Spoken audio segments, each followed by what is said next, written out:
Welcome back, brothers, to More. Tonight's story, we got the return of Tyberos and the Carcharodons. Before we get into the madness, be sure to like and comment on videos and topics and see in the future. Be sure to subscribe from the Emperor.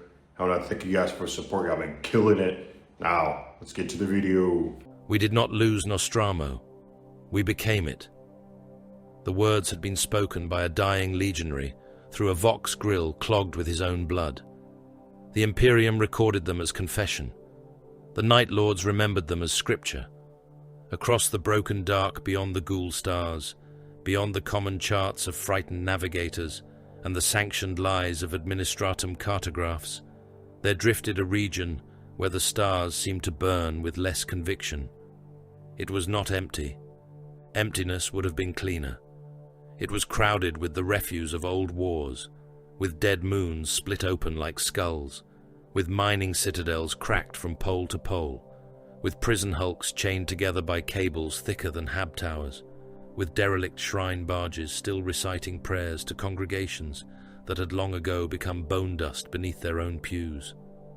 Those who dwelt there called it the Nostramon Void. The name was not official. No imperial scribe had inked it upon a sanctified star map. No Lord Admiral had blessed it with recognition. The High Lords of Terror, in their distant blindness, did not know the name and would not have cared for the truth of it.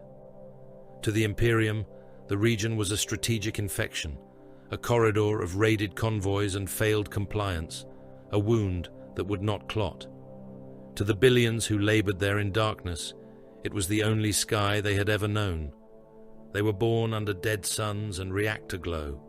They grew in the belly chambers of drifting city ships, where generations had forgotten what rain was. They mined iron from airless moons, while chained into pressure rigs older than their bloodlines. They dragged ore carts through tunnels, where mutant clans whispered to the dark and painted their teeth black in imitation of old Nostramon murder cults. They served aboard void stations, whose machine spirits had gone feral from neglect, where lumen strips flickered like failing prayers, and the air tasted of rust, sweat, old incense, and recycled fear. Some among them claimed descent from Nostramo.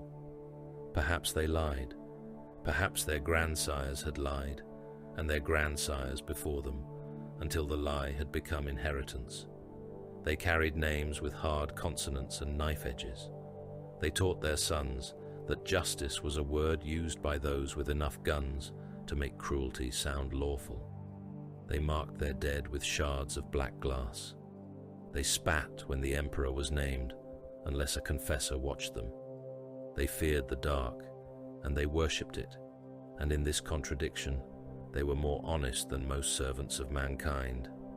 The Night Lords found fertile soil among them. The warband that ruled the Nostramon Void called itself the Sable Choir. It was a name chosen with deliberate mockery, for they sang nothing that brought comfort. Their hymns were vox sermons made from screams. Their chapels were execution gantries. Their saints were the flayed and the impaled, suspended above transit avenues and manufactorum gates, with placards nailed through their ribs. Their relics were stolen helms, severed hands, cracked aquillas, and the skulls of officers who had promised resistance in the Emperor's name. Every world in the region knew their signal. It began as static, then a low pulse like a second heartbeat in the walls. Then came the chime of a shipboard morning bell. Then came the voice of Warsire Crin. He did not shout. He had never needed to. His voice slid through vox speakers and hab shrine amplifiers with the intimacy of a blade entering soft flesh. It was rich, cold, cultured, and patient, the voice of a lord addressing subjects who had not yet accepted the mercy of obedience. Citizens of the false emperor, he would say, and every word carried contempt enough to poison a world. You have been taught that fear is weakness. This is a priest's lie. Fear is the oldest law. Fear is the first throne. Fear is the father of obedience. Kneel and live beneath our shadow.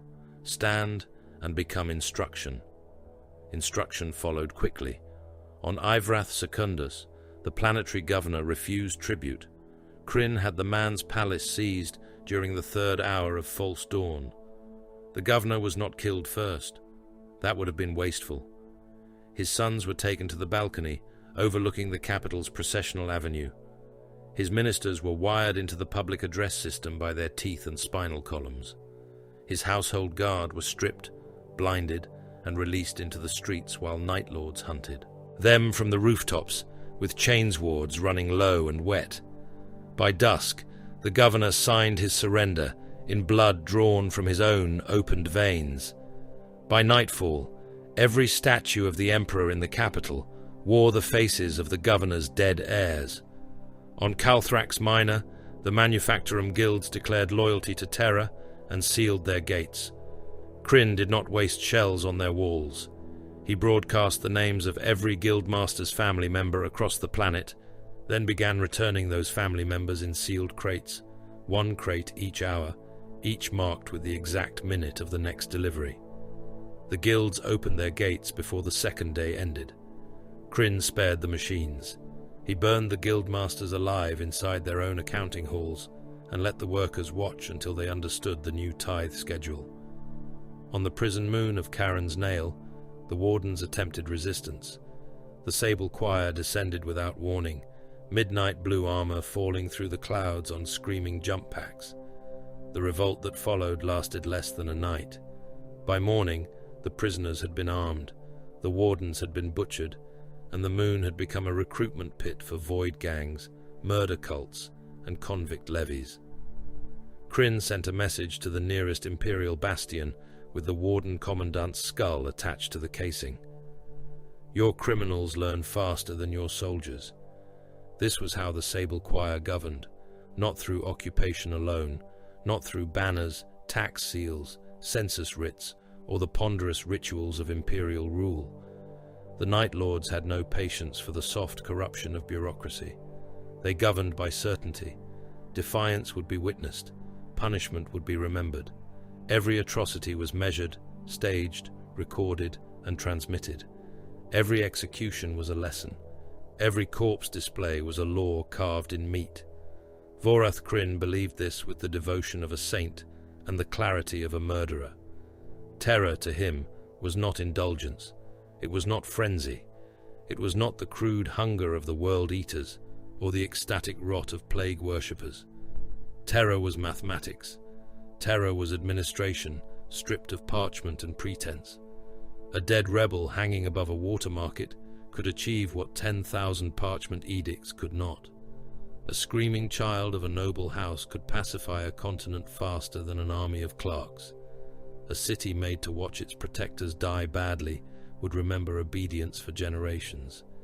He had fought in the long war since before many imperial bloodlines had learned to write their own names. He had seen gods claw at reality. He had seen primarchs become legends, and legends become excuses. He had watched the Great Rebellion curdle into piracy, vengeance, worship, madness, and hunger. He had buried brothers whose names had once shaken worlds. He had murdered brothers who had become too weak to deserve memory. He wore Nostramon on his armor, not literally. The world was ash and memory, murdered by its own son, and mourned only by killers. But Krin carried fragments of black stone set into the trim of his warplate, taken from the shattered crust of that dead world by hands long since severed from their owners. His helm was shaped into a pale death mask, its eye lenses crimson and narrow, its vox grille fashioned like clenched teeth. Across his pauldrons crawled lightning in jagged white, painted and repainted by slaves whose hands shook until they were removed for ruining the lines. A cloak of cured human skin hung from his shoulders, covered in Nostraman script so fine it resembled veins. He stood upon the command dais of the Morning Blade and listened to his empire breathe. The flagship was dying. It had been dying for centuries, but like all hateful things, it did not die quickly. The Morning Blade had once been an imperial grand cruiser, proud and overarmed, its name erased from every loyal registry after its capture.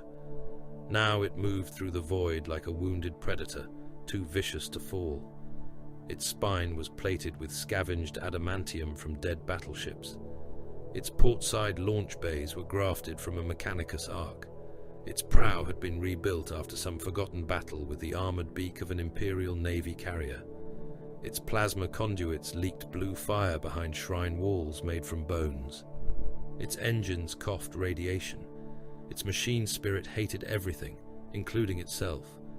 Slave gangs crawled across its inner hull in pressurized coffin rigs, welding cracks shut as fast as new ones opened. Serfs with empty eyes dragged chains through ankle-deep coolant. Tech thralls whispered stolen Mechanicus litanies in binary cant they did not understand, while the ship's reactors growled like chained beasts beneath them. Servitors with rusted saw arms cut away dead flesh from living laborers and returned the useful pieces to nutrient vats. In the lower decks, entire clans had never seen an Astartes except as a shadow passing behind smoked glass. They worshipped the Night Lords as devils. They were correct enough. Krin watched the void through the strategium's cracked armor glass. Beyond it, the stars were veiled by dust, wreckage, and the distant glow of burning ships. Behind him, Kyle Vare spoke with the arrogance of a warrior who had survived too long to be dismissed and too little to be wise. "We have bled them enough," Vare said. Krin did not turn. "Who?" "The Imperium, the Void, these cattle. Name whatever corpse pleases you." Several officers on the strategium deck went still. Mortal crewmen bent lower over their consoles, desperate not to be noticed.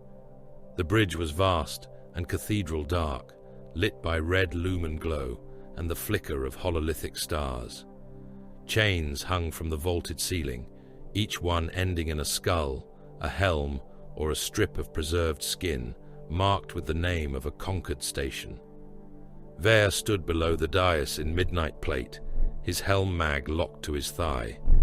His face was pale, sharp, and cruelly handsome in the way of old Nostraman murder blood. The veins beneath his skin showed faintly blue in the red light. He had one eye of living black, and one bionic lens that clicked softly as it focused. His armor was less ornate than Krin's, but better maintained. That alone was a statement. "We have taken their convoys," Vare continued. "We have broken their stations. We have made 3 worlds kneel, and a dozen more whisper our name before sleep. They will answer, not with patrols, not with frightened admirals. They will send angels." At that, Krin smiled. "Angels," he repeated. "You still call them that?" "I call them what the prey calls them. The prey calls us devils. Do you believe that as well?" Vare's mouth twitched. "Some of our brothers have worked hard to earn the title." A few Night Lords laughed over the vox. Low sounds, static-edged, humor like knives drawn in the dark. Krin finally turned. His gaze passed over the mortal crew first, and men who had survived floggings, starvation, and reactor fires began to sweat beneath his attention. Then he looked upon Vare. "You counsel retreat. I counsel survival. Cowardice wearing a helm." Vare's expression hardened. "Call it whatever soothes your pride, Lord. The warp lies open. We can vanish before retaliation arrives. Take the gene seed. Take the plasma reserves. Take what serfs are not already eating deck mold and each other. Leave the void to burn behind us. The void is ours. The void is bait. Everything is bait," Krin said. "The question is whether one is predator enough to use it." Vare stepped closer to the dais. It was a small movement. On a bridge crewed by slaves and monsters, it felt like the drawing of a blade. "We are short on shells. The third claw has fewer than a dozen functioning jump packs. The apothecarian reports gene seed degradation in the last harvest. The plasma vaults are unstable. Half the mortal armsmen cannot hold formation unless the overseers whip them forward. The Morning Blade bleeds atmosphere from decks that no longer appear on her own schematics." Krin descended one step. The servos in his armor purred like something pleased by the scent of blood. "And yet we rule. For now." for as long as fear remains stronger than hope. Ver gave a quiet, bitter laugh. Hope? There is no hope here. That is not our problem. Our problem is that the Imperium does not need hope. It has numbers. It has ships. It has corpse-blind obedience. It can drown this void in bodies until even we choke. Then we shall teach the bodies to scream. Dead men do not learn. No, Krin said, but the living beside them do. For a moment, there was only the sound of the ship, the old grand cruiser groaning around them as if irritated by the conversation. Somewhere far below, a pressure alarm began to shriek and was silenced by the blunt sound of an execution. Ver bowed his head by the smallest degree. "As you command, Warsire." It was obedience, but not submission. Krin heard the difference. He had built his life upon such distinctions. The interruption came as a burst of static and a chime of bone bells from the Vox altar. A communication surf convulsed in his throne as fresh data poured through the spikes drilled into his skull. Blood ran from one nostril. His lips moved before his voice found strength.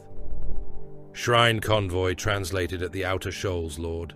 Ecclesiarchy registry, pilgrim mass, escort elements, cargo signatures indicate relic metals, promethium, ration vaults, and civilian bodies in the millions." The bridge seemed to inhale. Krin looked back to the void. "There," he said softly. "You see, Kyle? The Emperor provides." The shrine convoy was named the Procession of St. Edric the Unburned. It had crossed half a sector carrying bones that may or may not have belonged to a martyr who may or may not have existed. The distinction did not matter. Faith rarely required truth. Around the relic barge flew mass conveyors, pilgrim hulks, penitence ships, fuel tankers, escort frigates, and a single aging cruiser whose captain had spent his career hunting pirates too cowardly to face him in line battle. He never saw the Night Lords until his bridge crew began dying. The Sable Choir came out of the debris fields cold, running silent beneath the censer ghosts of dead moons and shattered mining rigs. Their first salvo did not target engines or guns. It severed the convoy's astropathic choir chamber, cutting away its scream for help before it could leave mortal minds. Boarding claws struck next. Assault boats painted midnight blue and corpse white slammed into command decks, reliquary vaults, and troop barracks. Raptors descended through stained glass domes and chapel ceilings, their jump packs howling like demons given iron throats. The pilgrims sang at first. They believed faith would shield them. They lifted icons, prayer chains, finger bones, and parchment wards. They shouted that the Emperor protected. Then the Night Lords landed among them and made theology of their bodies. Command decks became slaughterhouses. Officers were nailed to their own tactical displays. Priests were dragged into vox pulpits and forced to bless their killers before their tongues were taken. Armsmen fired in disciplined ranks until the lights failed and the screams began coming from behind them. Children of noble blood hid beneath reliquary carts, while serfs clawed at sealed bulkheads until their fingernails tore free. The cruiser's captain died standing, which Krin later admitted was almost respectable. His corpse was seated back in the command throne, with his hands wired to the firing runes, so that every surviving ship in the convoy received his final order: kneel. Across the convoy, millions heard the word in their captain's dead voice. Then Krin spoke. His sermon traveled through hijacked vox channels, through pilgrim confessionals, through servo skull choirs, through astropathic pain echoes, through every open frequency the Sable Choir could violate. It spread beyond the convoy into the Nostramon void, and farther still, carried by relay stations already compromised by terror cults and bribed overseers. "You were told that suffering sanctifies," Krin said. "Rejoice then, be made holy." The screaming lasted for hours. By the end of it, 3 worlds surrendered, without the Sable Choir firing a single macro shell at their cities. Tithe masters opened their vaults. Planetary militias executed their own commissars. Ecclesiarchy shrines barred their doors from the inside. On Varnak's rest, the ruling council transmitted formal compliance while kneeling in a room filled with incense and their own dead bodyguards. On Orison Belt, the guild fleets powered down their weapons and offered fuel, ammunition, and slaves. On the Ash Moon, thrice bound, the prison wardens released every inmate marked fit for war and begged the Sable Choir to take them. Krin accepted all tribute. He accepted the shells, though there were never enough. He accepted the plasma cores, though half were unstable and one detonated during transfer, killing thousands of slaves and 2 irritated legionaries. He accepted the bodies, though many were diseased, malformed, or too broken in spirit to survive the first beating. He accepted the surrendered officers and had them displayed along the convoy's dorsal spine, their mouths held open with hooks so the void might enter them. Victory tasted of blood and failing metal. Later, in the Apothecarian, Krin watched Apothecary Malachar cut the progenoid glands from a dying brother whose name had already been removed from the rolls. The chamber stank of antiseptic, burnt flesh, and old rot. The Night Lord on the slab still breathed through a punctured lung. His fingers scraped weakly against the surgical steel. Malachar ignored him. "The harvest is poor," the apothecary said. Krin looked down at the open chest cavity. Define poor. Degraded, scarred by radiation, touched by warp exposure. Usable, perhaps. Clean, no. The dying legionary laughed blood through his teeth. "Nothing clean in us, brother." Malachar removed the gland with a wet, careful motion. "Be silent. You are material now." Krin watched the brother die. He felt nothing that deserved a name. How many? Fewer than we require, more than we deserve. That was almost wit. That was inventory. Krin left the apothecarian without answering. Beyond its doors, the morning blade shuddered as if struck. A tremor passed through the deck. Dust fell from ribbed arches. Far away, men screamed as some ancient system failed and corrected itself by killing the nearest crew. In the strategium, reports gathered like carrion birds. Ammunition remained below acceptable thresholds. Reactor-stable plasma was being rationed between lance batteries and drive maintenance. Several captured macro shells were incompatible with the Grand Cruiser's hungry old guns. The mortal armsmen taken from the shrine convoy had begun killing themselves in the lower holds. The Third Claw's jump packs needed parts no forge in the void could provide. The Eighth Claw had lost 2 brothers to a teleport mishap during the convoy raid, their bodies fused into a bulkhead and still whispering when cut free. One of the navigator serfs had clawed out his own third eye after dreaming of grey giants walking through water. Krin listened to all of it in silence. An empire of terror was still an empire. It required maintenance. It required food, fuel, ammunition, obedience, and lies.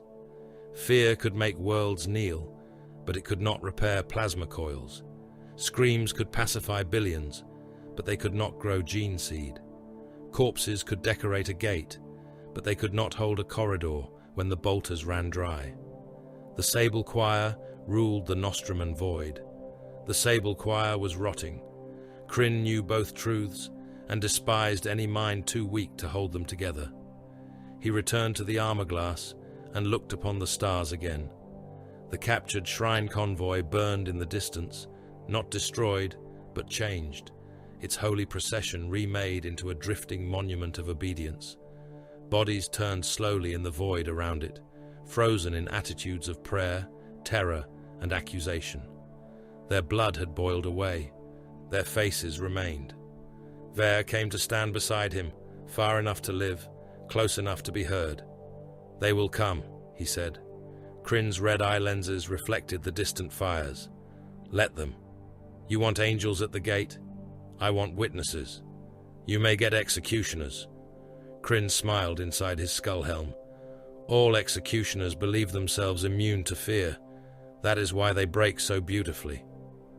Before Ver could answer, the bridge vox shrieked once and then died. Every lumen on the strategium dimmed. The hololithic starfield flickered, distorted, and contracted to a single red point at the edge of the Nostramon void. A listening station, outer perimeter, designation, Black Glass Choir, population, 9,000 mortal crew, 300 armsmen, 7 sanctioned astropaths, 1 bound demon engine chained into the Auspex heart, and a rotating garrison of Sable Choir serfs. It vanished from the display. No distress call came, no alarm, no static, no screams. The red point simply ceased to exist. The communications serfs bent over their dead consoles. One began praying before he remembered who owned his life. Another vomited onto his input keys. A third tried to speak and produced only a thin whine. Ver looked at Krin. Krin looked at the empty place where the station had been. For the first time in many years, the bridge of the Morning Blade was truly silent. Then an imperial frequency long declared dead crackled through the vox altar. It carried no choir, no scream, no threat, no plea. Only a voice, low and dry as a tomb, sealed beneath an ocean. The red tithe is answered. The warship did not sleep. It drifted in the outer dark beyond the Nostramon void, with its reactor heart banked low, its running lights dead, its weapon spirits muzzled and waiting. No hymn rose from its gun decks. No boastful command rang through its strategium. No mortal choir chanted victory to the void. The ancient vessel moved without celebration and without hunger made visible, a mass of grey adamantium and blackened scars sliding through debris fields older than many imperial dynasties. It was called Nicor. The name lived in no common registry that sane men were permitted to read. It was not spoken by merchant captains except in warding whispers. It was not painted bright upon its hull, nor broadcast in challenge, nor carried before it by heralds. The ship had devoured centuries in silence. Its plates were pitted by micrometeor strikes and lance burns. Its keel bore the layered repairs of forgotten crusades, void wars, punitive expeditions, and actions that had never been recorded because no witness had been allowed to leave. Inside, the corridors were cold. They were colder than void ship corridors had any need to be, cold enough that breath from mortal serfs smoked pale around their rebreathers as they hurried along with heads bowed and hands folded in the devotional posture of useful fear. Frost clung to prayer seals and iron rivets. Condensation froze upon bulkhead teeth. Old chains hung from the ceiling in intervals, each link engraved with exile cant, each chain ending in a hook, a blade, a skull, or nothing at all. The nothing was worst. Empty hooks promised work, yet unfinished. The ship's only constant voice was the reactor thrum. It came through the deck and into the bones, a deep pressure, a patient growl beneath the skin. Around it sounded lesser things. Chain rights whispered in the arming vaults, links drawn through armored fists in slow ceremony.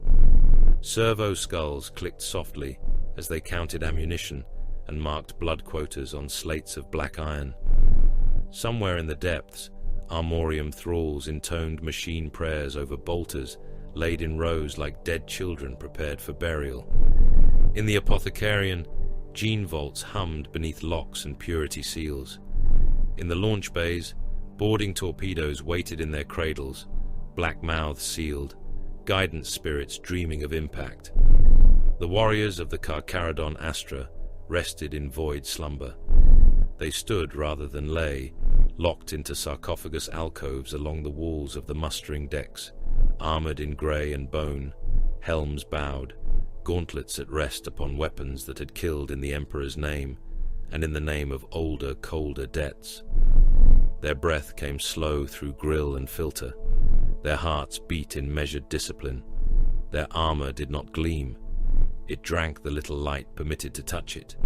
Each warrior bore the pale shark mark, the exile sigils, the kill scars, the scripture of debt and silence. Some had skin visible between collar seals and helm clamps, ash pale, scarred, tattooed in dark patterns like tribal reef marks left upon flesh by a forgotten ocean. They did not dream of glory. Glory was a noise made by chapters that wished to be seen.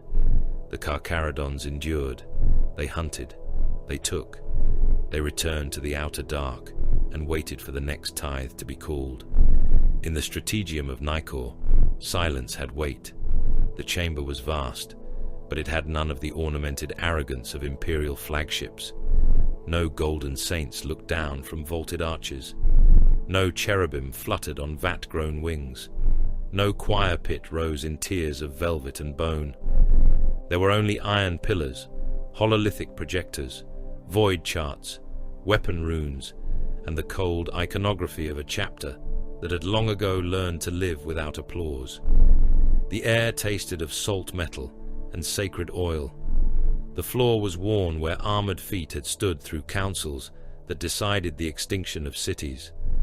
The Nostramon void turned in the central hololith, not as imperial cartographers imagined it, but as prey was understood by the predator. Dead moons blinked in corpse grey. Prison hulks pulsed with population estimates. Mining stations showed structural weakness, reactor condition, slave density, armament, likely resistance, likely contamination. Drift fleets became chains of data. Shrine wreckage glowed, amber. Night Lord's signals bled in red through the display like arterial spray through gauze. There was no moral judgment in the markings, only use, only threat, only harvest. Around the hololith stood the Reaper officers. They did not crowd one another. They did not gesture unless required.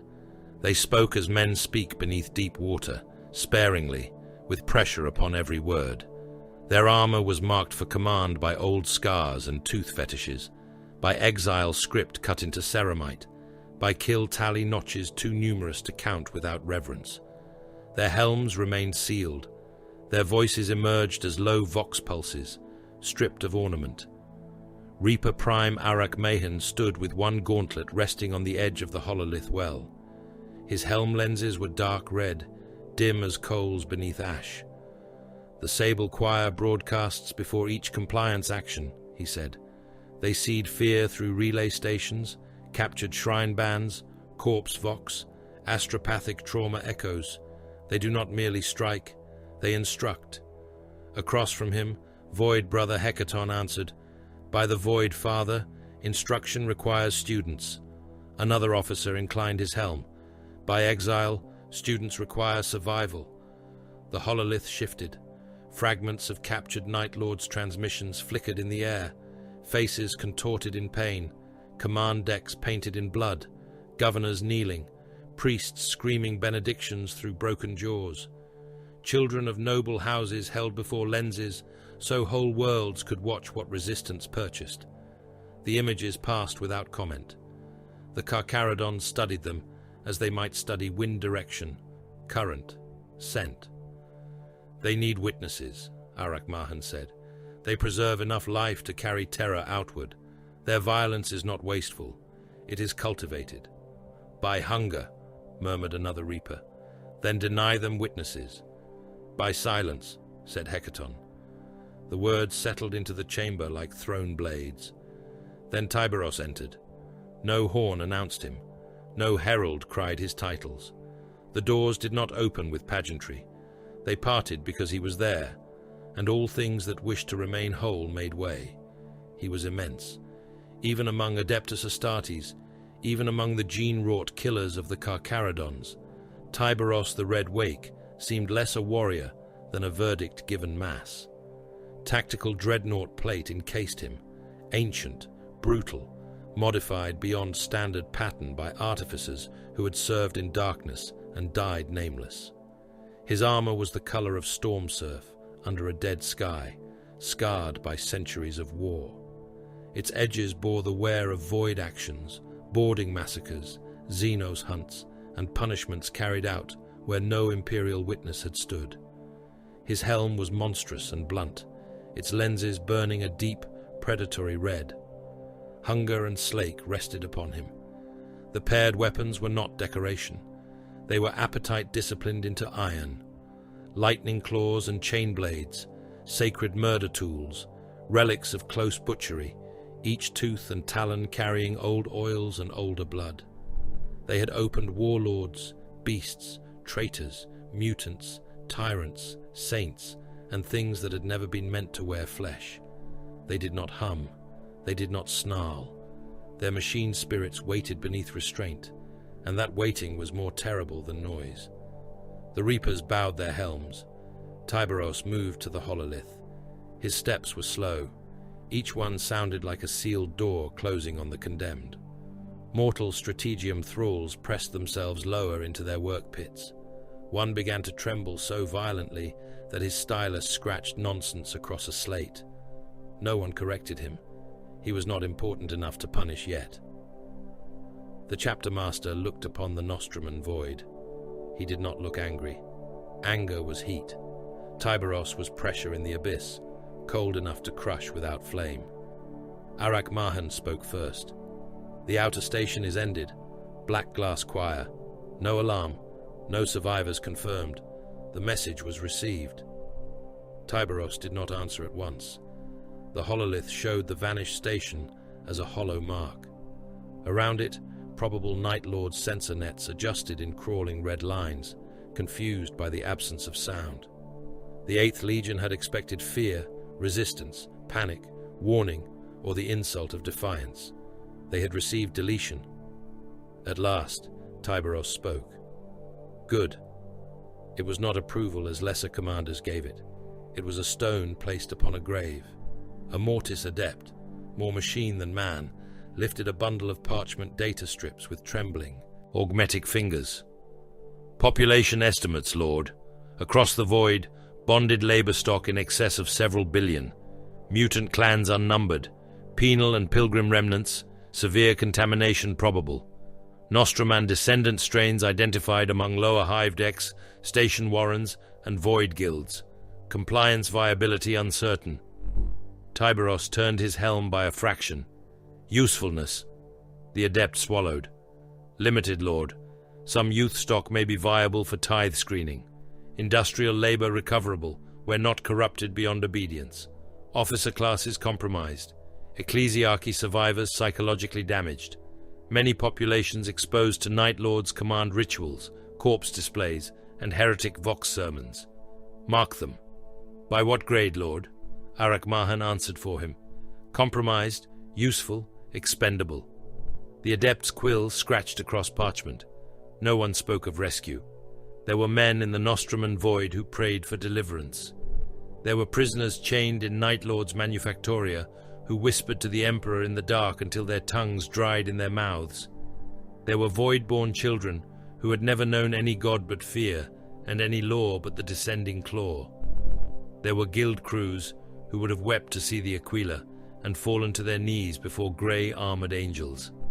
The Carcharodons had not come for them, not in mercy, not in pity, not in liberation. They had come because a debt had ripened, because the red tithe demanded answer, because the Sable Choir had gathered bodies, war material, stolen archaeotech, and gene seed in quantities that could no longer be ignored. Because Night Lords had turned the void into a theatre of fear, and theatres had doors, supports, lights, actors, and exits, all of which could be destroyed.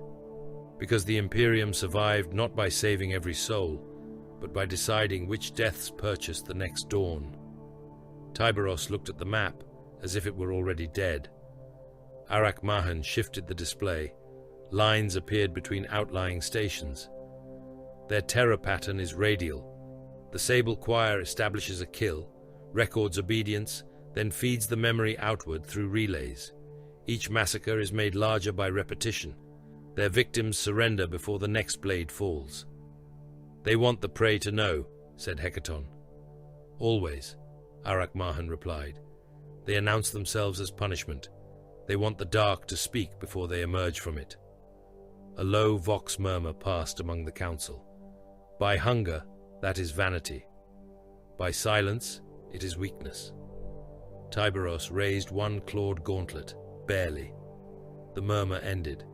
He studied the red web of Night Lord's influence, the linked stations, the frightened worlds, the corpse convoys turned into broadcast towers. The logic was clear. The Sable Choir had made fear into infrastructure. Break the relays, and their empire would become a throat with no air. Strike the command decks, and the body would convulse. Kill the witnesses, and the myth would starve. The Carcharodons did not announce death. They did not paint warnings across the heavens. They did not send demands to be refused. They did not make sermons of their coming. A shark did not tell the seal that the water had changed. The pressure shifted. The light dimmed. The current stilled. Then the teeth arrived. Tyberos pointed into the hololith. Here. The marked target was an ore shrine built into the corpse of a small moon. A listening post. A slave market. A relay hub. Night Lord's armsmen present in moderate strength.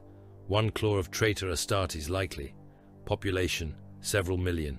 Strategic value, high. Salvation value, negligible. Arak-Mahan gave a single nod. First wave? No. The room waited. Tyberos moved his claw through the hololith, marking other stations. One, another, another. The gesture was slow, deliberate, almost gentle. Each touched point became a death sentence. Outer ring. All of it. A mortal officer in the data pit made a strangled sound before he could stop himself. Several million lives became several 100 million in the span of a breath. Perhaps more. No one looked at him. Mercy would have been noticing. Void Brother Hecaton spoke. By the Void Father, simultaneous impact. By exile, said Arak-Mahan, no warning. By hunger, said another, no withdrawal. Tyberos finished it. By silence. The words became an order. Across Nikor, the ship awoke without ever becoming loud. Red lumen strips pulsed once in the mustering decks. Sarcophagus alcoves opened with sighs of pressure. Carcharodons stepped from void slumber and took up weapons from waiting thralls. Bolters were checked. Chain blades tested once, then stilled. Power fists flexed. Shot selectors clicked. Ammunition feeds locked into place. Oath chains were wound around wrists and weapon grips. No warrior asked where they were going. The target would be given when it mattered. Until then, obedience was enough. In the scout decks, pale-faced neophytes received black knives and suppressed bolt carbines from older hands. Their instructors spoke in low tones, not to encourage, but to measure. Breathe with the hull. Kill the alarm first. Leave none behind you. Take the useful breathing. Take the defiant opened. In the launch bays, boarding torpedoes slid forward on mag rails. Their machine spirits were coaxed from slumber with oil, blood, and binaric whispers. Assault craft hung from overhead clamps like dead sea beasts, waiting to drop into black water. Thunderhawks sat cold, their hulls darkened, their markings muted. No devotional banners were raised. No victory oaths were shouted. Even the serfs worked quietly, as if sound itself might betray the hunt. A chaplain of the chapter walked between the embarkation lines. His crozius was unlit. His skull helm was marked with exile script and old void salt. He stopped before each squad and touched the haft of his weapon to the deck. "Det," he said. The warriors answered, "Remembered." Blood. Owed. Silence. Kept.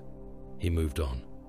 In the strategium, Arak-Mahan watched readiness runes turn from amber to black. Black meant armed. Black meant sealed. Black meant no recall expected. A transmission officer looked up from his pit.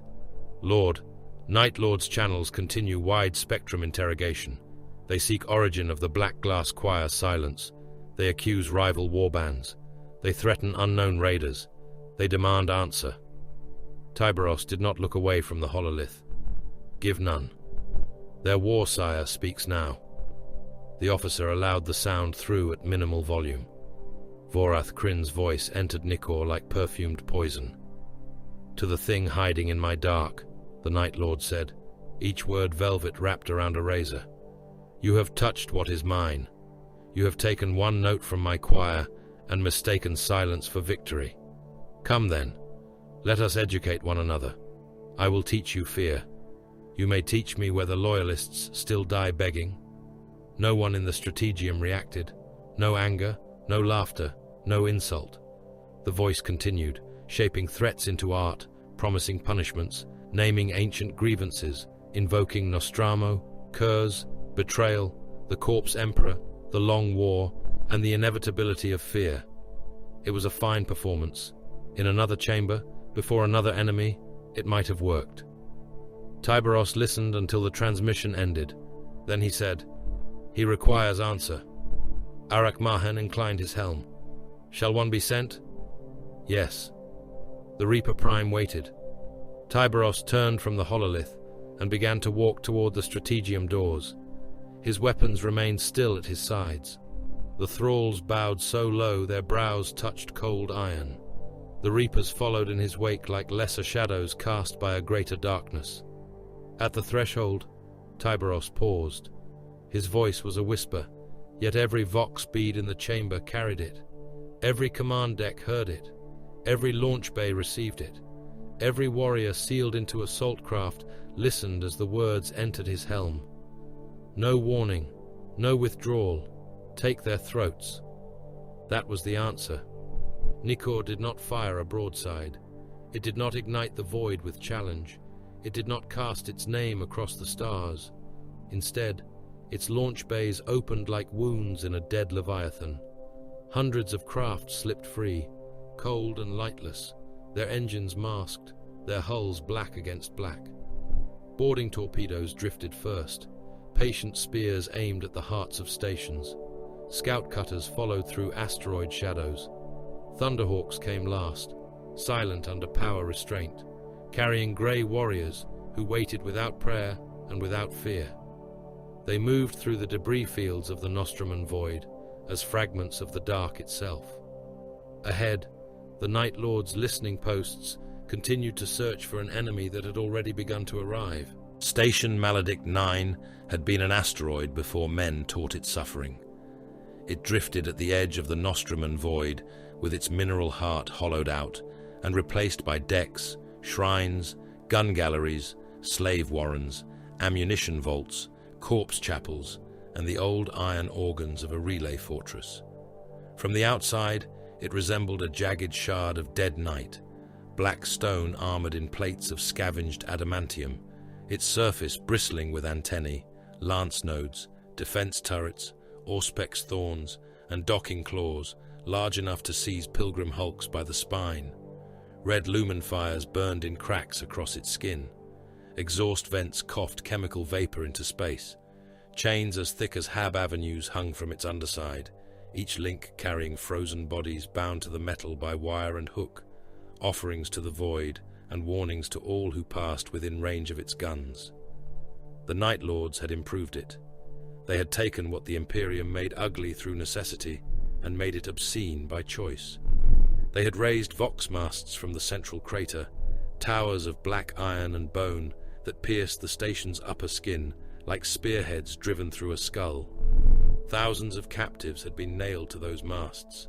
Some were dead and served as decoration. Some were kept alive by tubes, stimulants, and the cruel attention of chirurgeon thralls. Their throats had been opened, their lungs pierced with copper reeds, their nerves threaded into transmission cables. When the station broadcast, they screamed.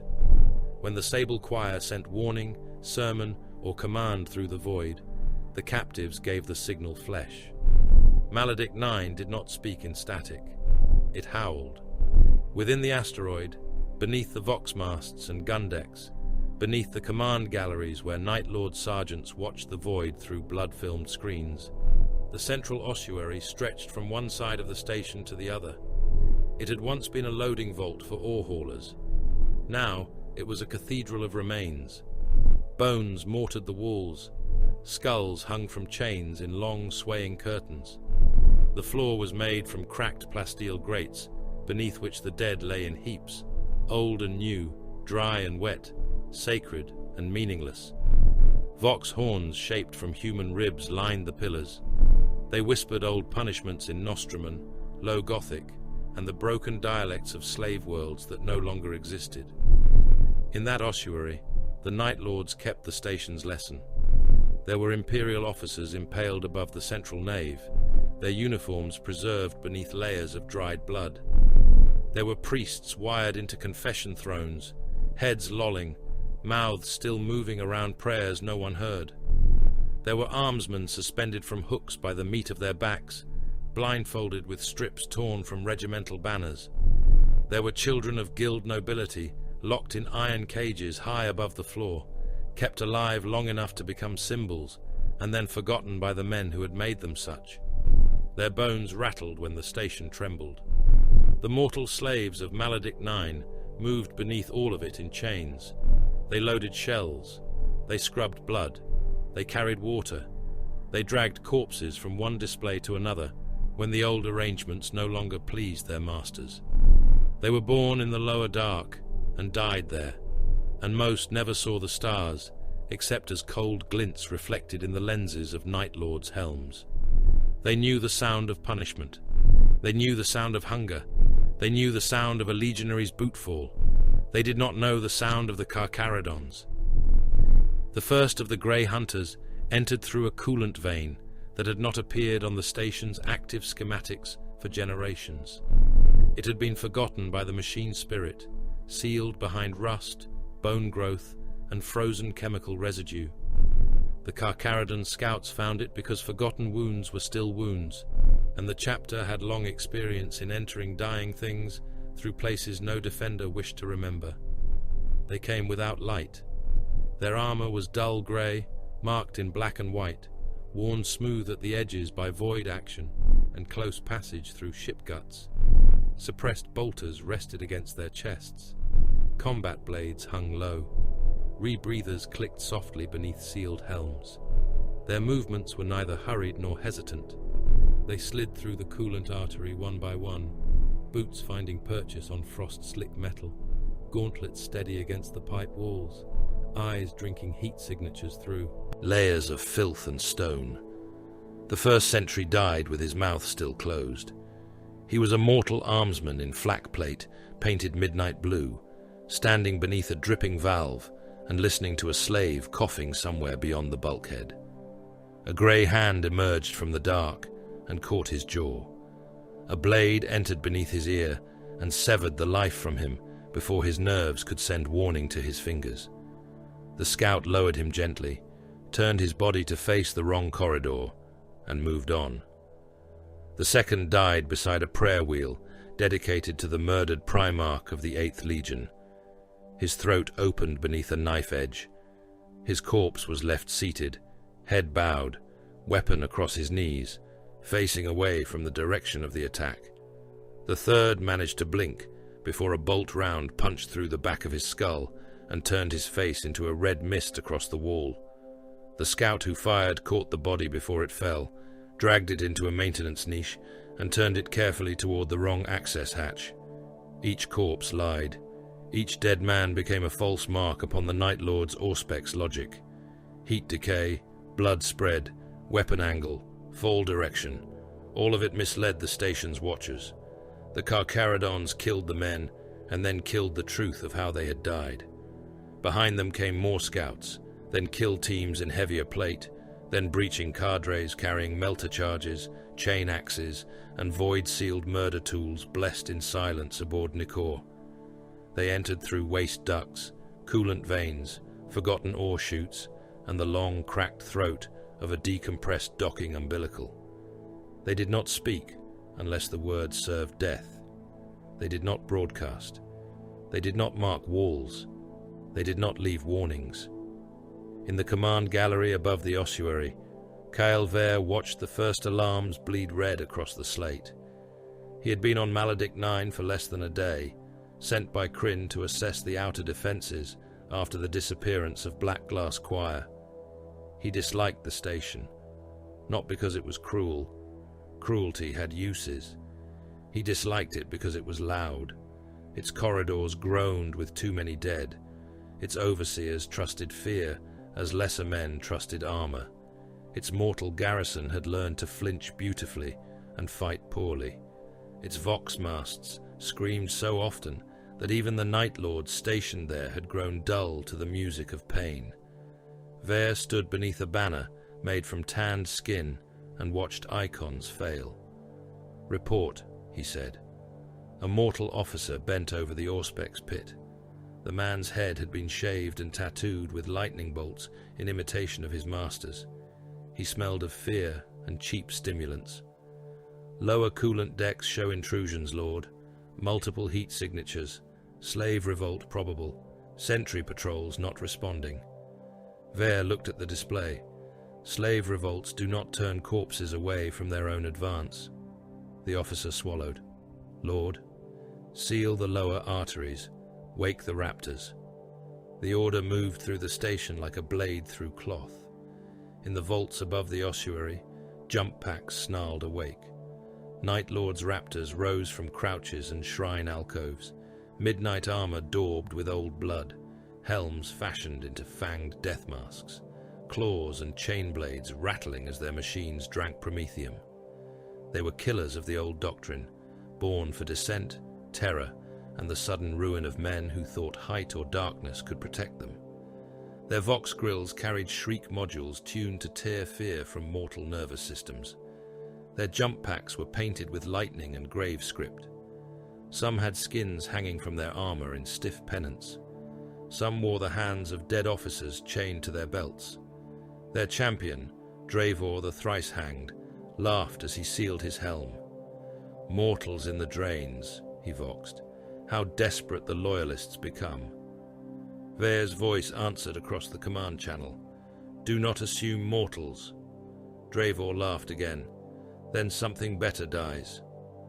The raptors descended into the central ossuary through the smoke shafts, jump packs screaming, chain blades alive, shriek vox opening with a sound like 1,000 throats learning terror at once.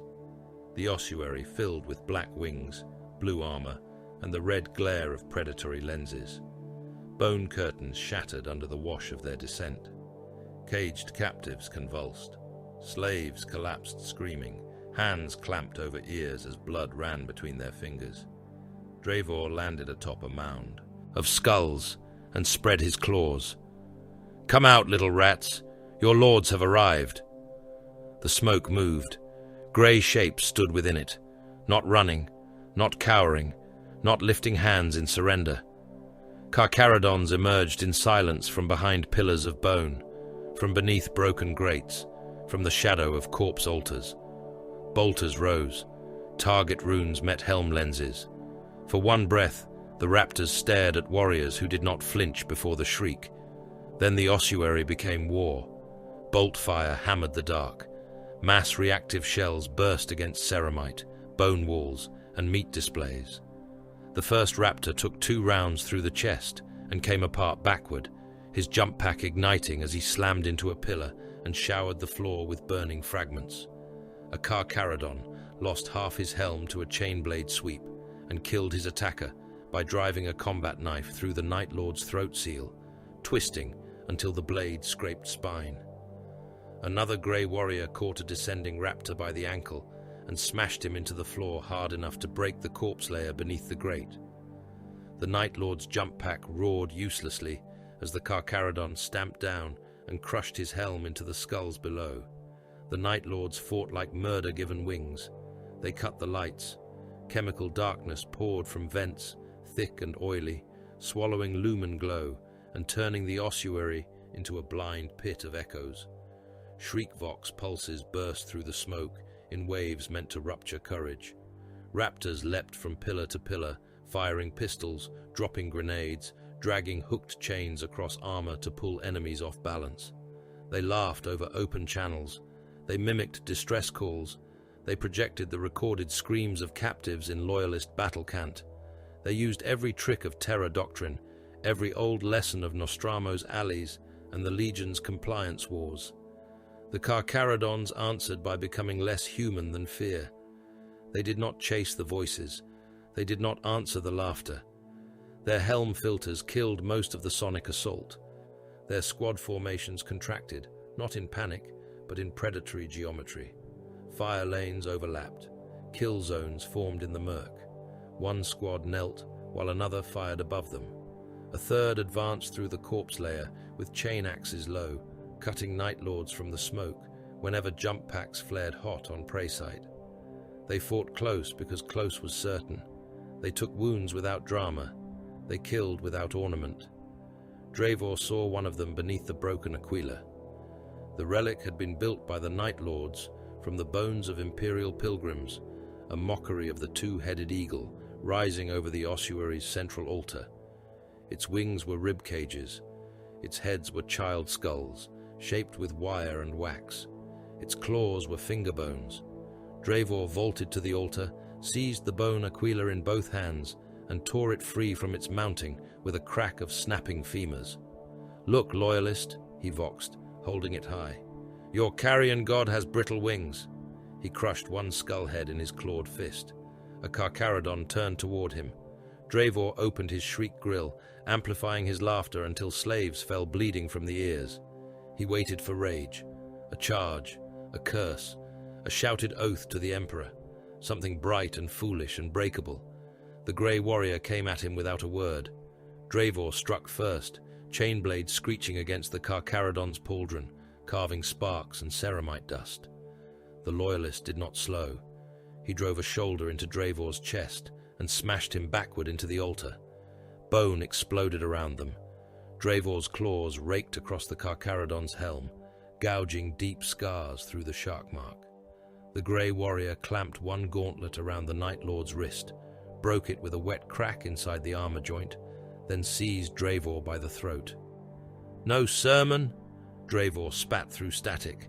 The Carcharodon crushed him against the bulkhead. Once, twice. The third impact broke something vital. The fourth reduced words to bubbling. The fifth drove the back of Dre'vor's helm into the metal until the wall dented around it. The Carcharodon released the body only when the Night Lord stopped twitching. Then he stepped over the ruined bone Aquila and continued forward. Vare watched it happen through a helm feed recovered from Dre'vor's own squad. The feed shook, glitched, and painted the ossuary in red threat runes. He saw the grey warriors, advancing through sonic assault and chemical darkness. He saw them ignore mutilated captives arranged as warnings. He saw them kill sentries and turn bodies into lies. He saw one Carcharodon pause beside a cage of weeping prisoners, mark them with a helm blink, and move on without opening the lock. Not saviors, not wrathful angels, something colder. "They are not responding," said the mortal officer beside him. Vare did not look away from the feed. "I can see that. The terror pulses are active. The captive displays are illuminated. The slave channels carry their death rites. They should be disoriented. They are oriented. My lord, they know exactly what we are." Below, the station's slave population broke. It began in the lower ammo holds, where men heard bolt fire and decided the Imperium had come at last. Chains became weapons. Loading hooks entered overseer throats. Shackled gangs overwhelmed armsmen with picks, teeth, and desperation. In the corpse preparation decks, slaves tore down flayed banners and used the poles as spears. In the water vaults, mutants smashed pressure valves and drowned their handlers in freezing black runoff. Someone began shouting that the Emperor had sent grey angels from the outer dark. Others took up the cry, because belief was easier than understanding. The revolt spread upward into the ossuary. Thousands poured through maintenance gates and slave arches, half-starved, scarred, tattooed, blind in one eye or both, armed with tools, bones, chains, and stolen auto-pistols. They ran toward the battle because they thought rescue lived there. The Night Lords shot them. The Carcharodons shot through them. The slaves became heat, noise, cover, obstruction, and meat between transhuman predators. Some died praising the Emperor. Some died cursing him. Most died without finishing either. Vare made the correct decision quickly. "Flood the ossuary." The mortal officer hesitated. "With what, Lord?" "Everything." The station obeyed its masters. Chemical darkness deepened until even firelight became a bruise. Sonic terror pulses hammered through the bone pillars, overloaded beyond safe tolerance. The living signal captives on the Vox masts shrieked as their nervous systems were forced open and burned through the relays. Thousands of slaves in the ossuary convulsed, vomiting blood, eyes rupturing, bodies spasming so violently that bones snapped under their own muscles. Others were cut apart by Night Lords firing blind into the mass, using the dying as a curtain of heat to confuse Carcharodon targeting spirits. The air became blood mist, black smoke, and shredded prayer. For a time, it worked. Carcharodon kill teams vanished behind walls of dying mortals. A Night Lord's talon struck from above, dragging one grey warrior into the heights and tearing him open across the Vox horns. Another Carcharodon was pinned beneath a tide of panicked slaves and executed by a raptor with a point-blank plasma pistol shot that turned his upper body into molten ruin. The station shook with the force of close-range war. Bone rain fell from the ceiling. The ossuary floor split. Somewhere below, fires reached ammunition stores and turned entire decks into thunder. Then the Carcharodons changed the shape of the battle. They stopped advancing toward command. They advanced toward the reactor spine. Vare saw the movement too late. The grey kill teams were not trying to take Maledict 9. They were not trying to silence every gun, liberate every prisoner, or seize every deck. They had mapped the station's wound and now moved toward its heart with the patience of knives. He voxed every surviving talon. Reactor spine, intercept. They mean to kill the station. Static answered, then screams, then one Night Lord laughing as he died, then silence. Deep in Maledict 9, beneath the ossuary and beneath the slave warrens, a Carcharodon breacher squad reached the reactor shrine. They were down to half strength. One had lost an arm. Another's armor smoked from plasma scoring. Their sergeant carried 3 melter charges mag locked to his chest and a chain of black iron wrapped around his fist. The reactor priests tried to surrender. The Carcharodons killed them. The machine spirits screamed as charges were placed against the spine couplings. Warning runes bled crimson across every deck. Bulkhead seals slammed down, trapping the breacher squad inside. Night. Lord's counterattack icons converged from 3 directions. The sergeant opened a Vox channel to Nikor. Teeth are in the throat. The reply came from Arak Mahan, cold and without pause. Bite. The charges detonated. The reactor spine did not explode at once. It broke like a beast with its back cut through. Plasma containment failed in stages, each failure opening a new sun inside the asteroid's hollowed body. Decks bulged. Gun galleries erupted outward. Vox masts split, and the captives nailed to them flashed into ash before their final screams could travel. The central ossuary lifted, cracked, and became a storm of bones, armor fragments, bodies, and burning air. Vare escaped because he had already begun moving. His Thunderhawk tore free from a ventral bay as Maledict 9 came apart behind him. Through the rear feed, he watched the asteroid fortress burn from within, red light pouring through its wounds. Night Lord signals vanished. Slave channels vanished. The great screaming relay of the Sable Choir became a silent fireball, turning slowly in the void. Aboard the Morning Blade, Warsire Crin stood before the strategium hololith and watched the station die. No one spoke. The feed from Maledict 9 came in fragments. Dravor's broken helm, a dying Auspex ghost, a half-burned image pulled from a Night Lord's corpse cam. The picture resolved for less than a breath. A grey warrior in scorched armor turned through smoke and blood. Upon his pauldron, clear beneath scratches and gore, was a white shark on grey plate. Krin leaned closer. The image died. The station burned. At last, the Warsire whispered, "The corpse eaters of the outer dark." The cathedral had no name. Once, perhaps, it had been a cargo basilica within the spine of the Morning Blade, a place where ammunition pallets and reactor coils were dragged beneath crane arches by chanting labor gangs. Once, perhaps, the Imperium had blessed it with a dull title, a designation inked on ship schematics and murmured by quartermasters who believed that names gave order to iron. Those days were dead. The Sable Choir had taken the chamber and remade it according to the only architecture that mattered. Fear had become its foundation.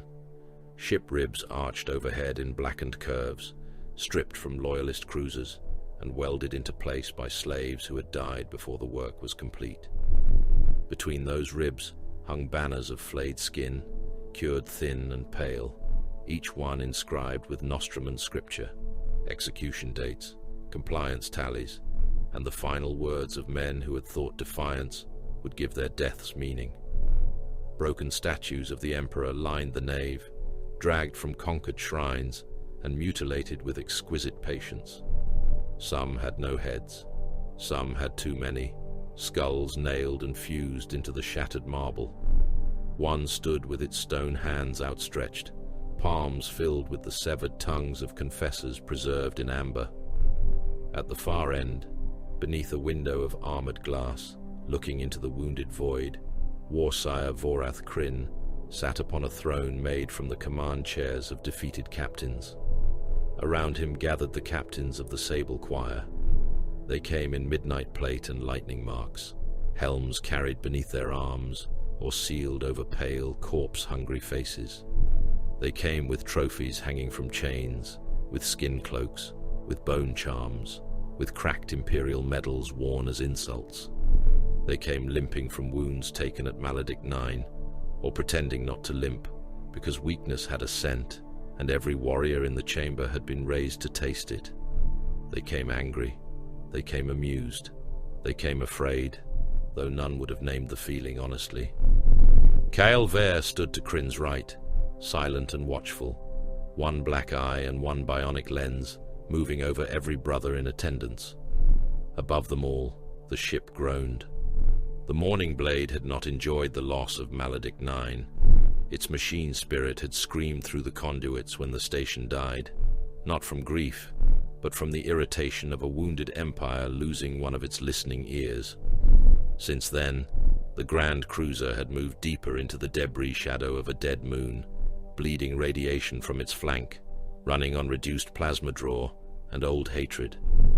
Krin allowed the silence to grow. Night Lords hated silence when it did not belong to them. Finally, Captain Sorval Carr of the 5th Talon spat onto the cathedral floor. His saliva was black, with clotting agents and old lung blood. "Corpse eaters," he said. "That is what stalks us. Loyalist carrion in sharkskin, grey plate and empty throats." Several captains laughed. One of them, thin-faced and bare-headed, smiled with filed teeth. "They bleed well enough." "Everything bleeds well enough when opened properly," said another. Dravor's absence sat among them like a fresh wound. The Raptor champion had been loud, cruel, admired by fools, tolerated by killers, and useful in the way a falling blade was useful. Now he was fragments in the ashes of Maledict 9. His Talon had sent back only partial feeds before the station died, glimpses of grey warriors advancing through shriek vox and chemical dark, without breaking, without answering, without becoming prey. Captain Malchior Vane leaned upon the pommel of his chain blade. The weapon's casing was painted with screaming faces. "We should leave." The laughter stopped. Not because the suggestion was shocking, because every warrior present had thought it. Vane continued before anyone could name him coward. "The outer stations are compromised. Black Glass Choir died without a scream. Maledict 9 burned from the inside. Whatever hunts us understands void war, boarding action and restraint. That last part offends me most. They are not chasing glory. They are cutting arteries." "Then we cut theirs," Sorval Carr snarled. "With what?" Vane turned his pale gaze upon him.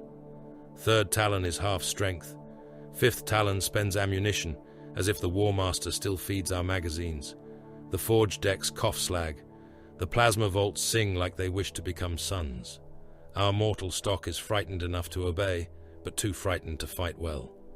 We have made this void kneel. Good. Let it kneel while we leave. A helm vox clicked from the left side of the nave. Captain Urthak Sev, whose armor bore more devotional scars than battle damage, stepped forward.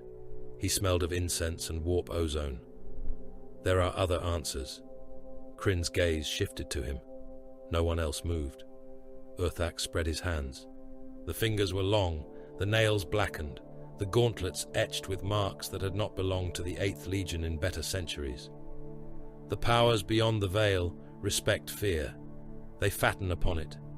We have fed this void until its soul is soft and swollen. Let the never-born in. Chain them, bargain with them, unleash them into the grey throats of our hunters. Even corpse-eaters fear what claws from the warp. Vair's lip curled. Sorval Kar gave a low chuckle. Listen to him. He sounds like a word-bearer with better armor. Urthak's helm snapped toward him. Mock if you wish. Your pride died with Maledict 9. My pride still has ammunition. For how long? Blades shifted. Armor joints purred. Mortal attendants pressed themselves against the walls and tried to become stone. Krin rose. The movement was small, but it killed the argument. His cloak of inscribed skin whispered behind him as he descended from the throne. The red lenses of his death mask passed over each captain in turn. He did not hurry. He gave every warrior enough time to imagine being the first example. We are not the sons of Lorgar, Krin said. We are not diseased cattle kneeling before flies. We are not the frothing butchers of Angron, nor the perfumed degenerates of Fulgrim, nor the dust-wrapped relics of Magnus. We are the sons of Kurz. Urthak did not bow his head. That was either courage or stupidity. In the Sable Choir, the difference was often measured only after the corpse cooled. The gods are weapons, Urthak said. No, Krin replied. Weapons remain in the hand. Gods reach back. A few captains murmured approval. Others remained silent. Silence could mean agreement. It could mean calculation. Among Night Lords, it most often meant both. Krin continued, voice deepening, filling the cathedral without ever becoming a shout. We walk the edge. We take what is useful. We discard what hungers to own us. The warp is a knife with no hilt. Any brother who forgets this will be corrected. Corrected, Vair said softly, almost amused. Krin did not look at him. Publicly. Urthak's fingers closed into fists. Then, slowly, he inclined his helm. As you command, Warsire. As I command, Krin said, because I still understand what we are. Vane laughed once. Are we discussing philosophy, while the sharks eat our perimeter? Krin turned to him. We are discussing why they have not yet won. They destroyed 2 stations. They destroyed stone and frightened meat. They killed Dravor. Krin smiled behind his skull helm. Dravor thought volume was doctrine. His death may yet improve the choir. That earned laughter again, sharper this time, relieved by cruelty. Vair watched Krin work them and felt the old irritation bloom in his chest. The Warsire had a gift, not merely for fear, though that was obvious, for language, for shaping defeat into lesson, weakness into insult, uncertainty into contempt. He could stand among killers who all suspected the same doom and make them ashamed to speak of it. He could make retreat sound like a disease. He could make starvation sound like discipline. It was impressive. It was dangerous. When the council ended, it did not end with unity. Night Lords did not gather unity like Loyalists gathered oaths. It ended with a plan, which was close enough to unity when knives were sheathed for the moment. The Sable Choir would not flee. They would answer silence with spectacle. Across the Nostramon void, billions lived in chained habitats, mining belts, prison hulks, drift cities, and orbital manufactoria. They had provided bodies, fuel, and obedience. Now they would provide theatre. Every habitat under Sable Choir dominion would become a stage.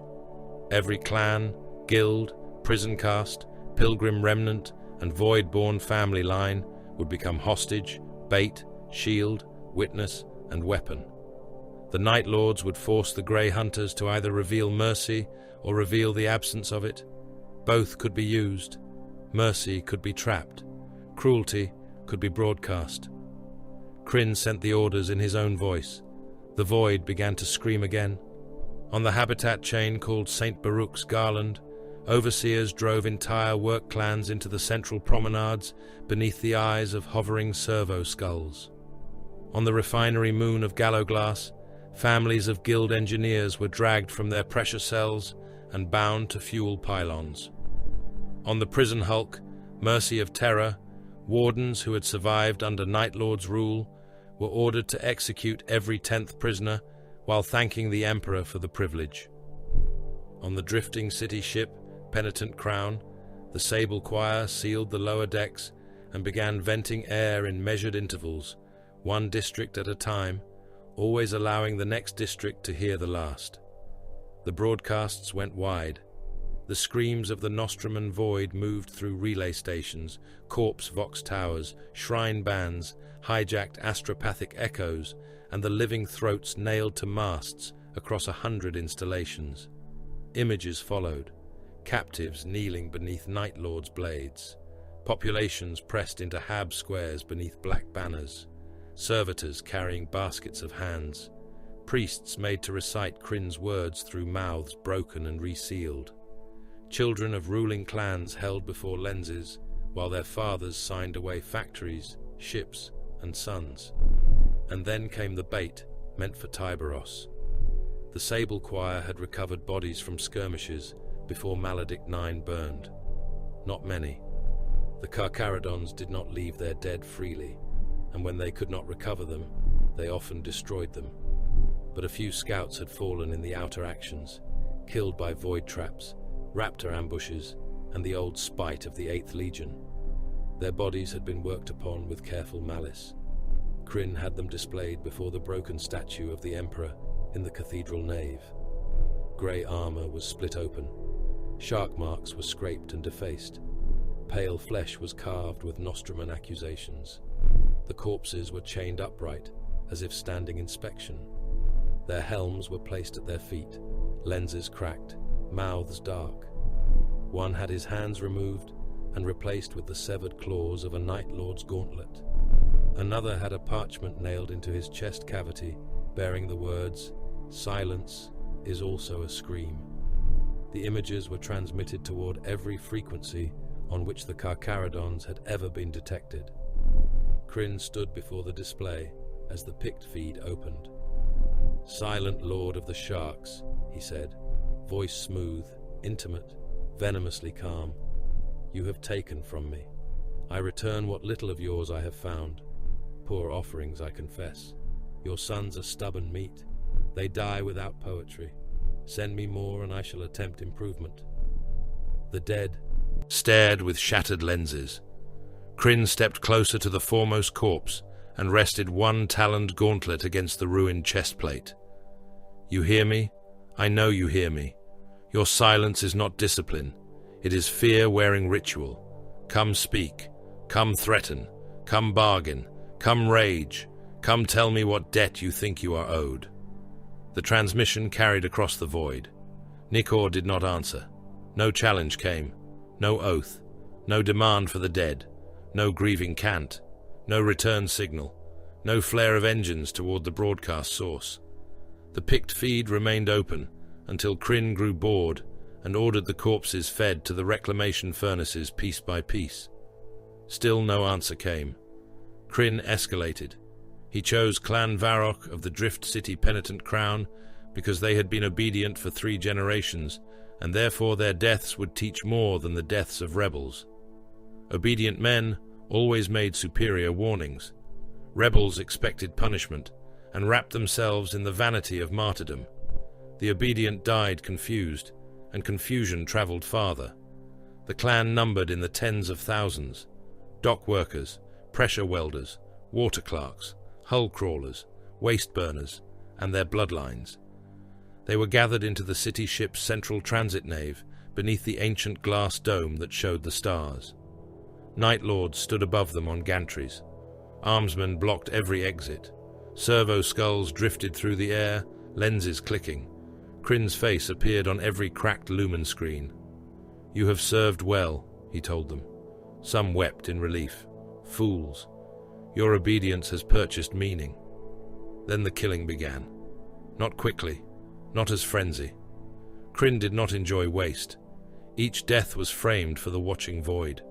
The clan elders first, opened at the throat and hung from cargo hooks so their blood fell onto their descendants. Then the skilled workers, hands removed before death, as a message to every guild that usefulness did not equal safety. Then the young who were old enough to understand. The Night Lords made the rest watch, until watching broke them. When panic finally surged, the armsmen fired into the crowd and drove bodies against the sealed exits in wet heaps. The dome above cracked from a detonated charge. The last survivors died clawing at one another as the air fled into the stars. Krin transmitted everything. "Silent Lord," he said over the screams. "Parley, or I continue." The Carcharodons did not reply. Instead, relay station Mourner's bell died. It had carried the penitent crown transmission across the inner shoals. One moment its signal burned strong. The next, every channel cut to black. No warning, no alarm, no screams. Then, Ash Vein Relay died. Then, the corpse Vox Tower on Gallowglass. Then, the astropathic wound chamber beneath St. Baruch's garland.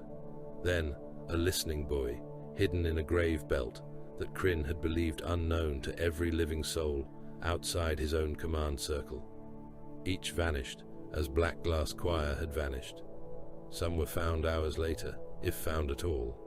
Their crews were dead, their machine spirits gutted, their data cores taken or melted, their relay spines cut out.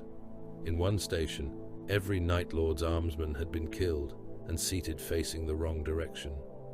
In another, the entire command crew was discovered kneeling around a dead Vox altar, throats opened so cleanly that the blood had drained into the offering channels without a splash on the deck. At Mourner's bell, the Carcharodons left no bodies at all, only empty armor hooks, cold rooms, and a single shark mark carved into the inside of the sealed outer door. Vare found Krin later in the cathedral, standing alone beneath the flayed banners. The Warsire watched a hololithic map of the void hemorrhage red. Every extinguished relay became a black wound in the network. The Sable Choir's great theatre was losing its voice. Screams still occurred. Executions still unfolded. Hab clans still died beneath knives and decompression. But fewer worlds heard them. Fewer stations repeated them. The dark between atrocities was growing wider. Vare stepped into the nave. His boots crunched on fragments of broken marble from a statue of the Emperor, whose face had been replaced with a skull. "They adapt," he said. Krin did not turn. "All predators do. You speak as though admiration will protect us. I speak as though understanding is not surrender."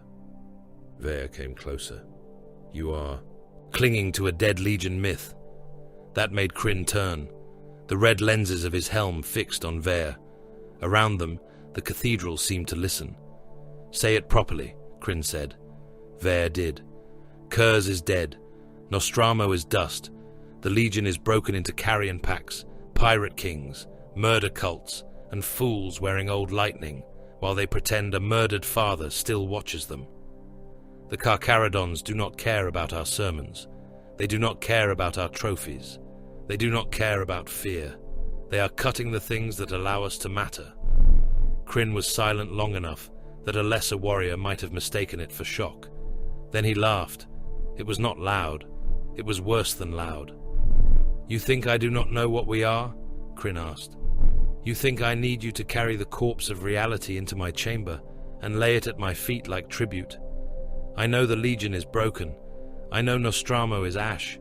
I know our father died screaming truth at a galaxy too cowardly to understand him. I know our brothers sell themselves to gods, tyrants, hunger, and memory. I know all of it, Kale. Then why pretend? Because pretense built the Imperium. Vare said nothing. Krin stepped closer, voice lowering. The Emperor pretended he was not a god. His sons pretended they were not weapons. The High Lords pretend parchment can govern stars. Priests pretend corpses answer prayers. Loyalists pretend obedience is virtue. Traitors pretend damnation is freedom. Every empire is theater. Every law is a costume. Every throne is built on men agreeing to fear the same consequence. He pointed toward the hololith, toward the void and its dying relays. Fear built empires before faith ever did, and silence is killing ours. Krin's smile returned. No, silence is proving where to strike. You still believe he is afraid. I know he is, not as mortals fear, not as our cattle fear, but every commander fears the loss of control. Every predator fears discovering deeper water. The shark does not answer because it has no answer yet. Vare looked at the black marks spreading through their network, or because it has already given one. Krin turned back to the hololith. Another relay winked out, then another. The Sable Choir's screams dimmed across the void, severed throat by throat. The Warsire watched his empire bleed soundlessly, and still, beneath the skull mask, he smiled. Silence, he whispered, is merely fear before it learns to beg. Gethsemane Black had once been a forge ship of the Adeptus Mechanicus, though little of Mars remained in it beyond rusted Binharic prayers and the agony of machines forced to serve masters they hated. It drifted above the broken moon of Varac like a continent of iron torn from a dead world and left to rot in orbit. It was not a single vessel anymore. It was a carcass of many vessels, welded together across centuries by theft, desperation, and heresy.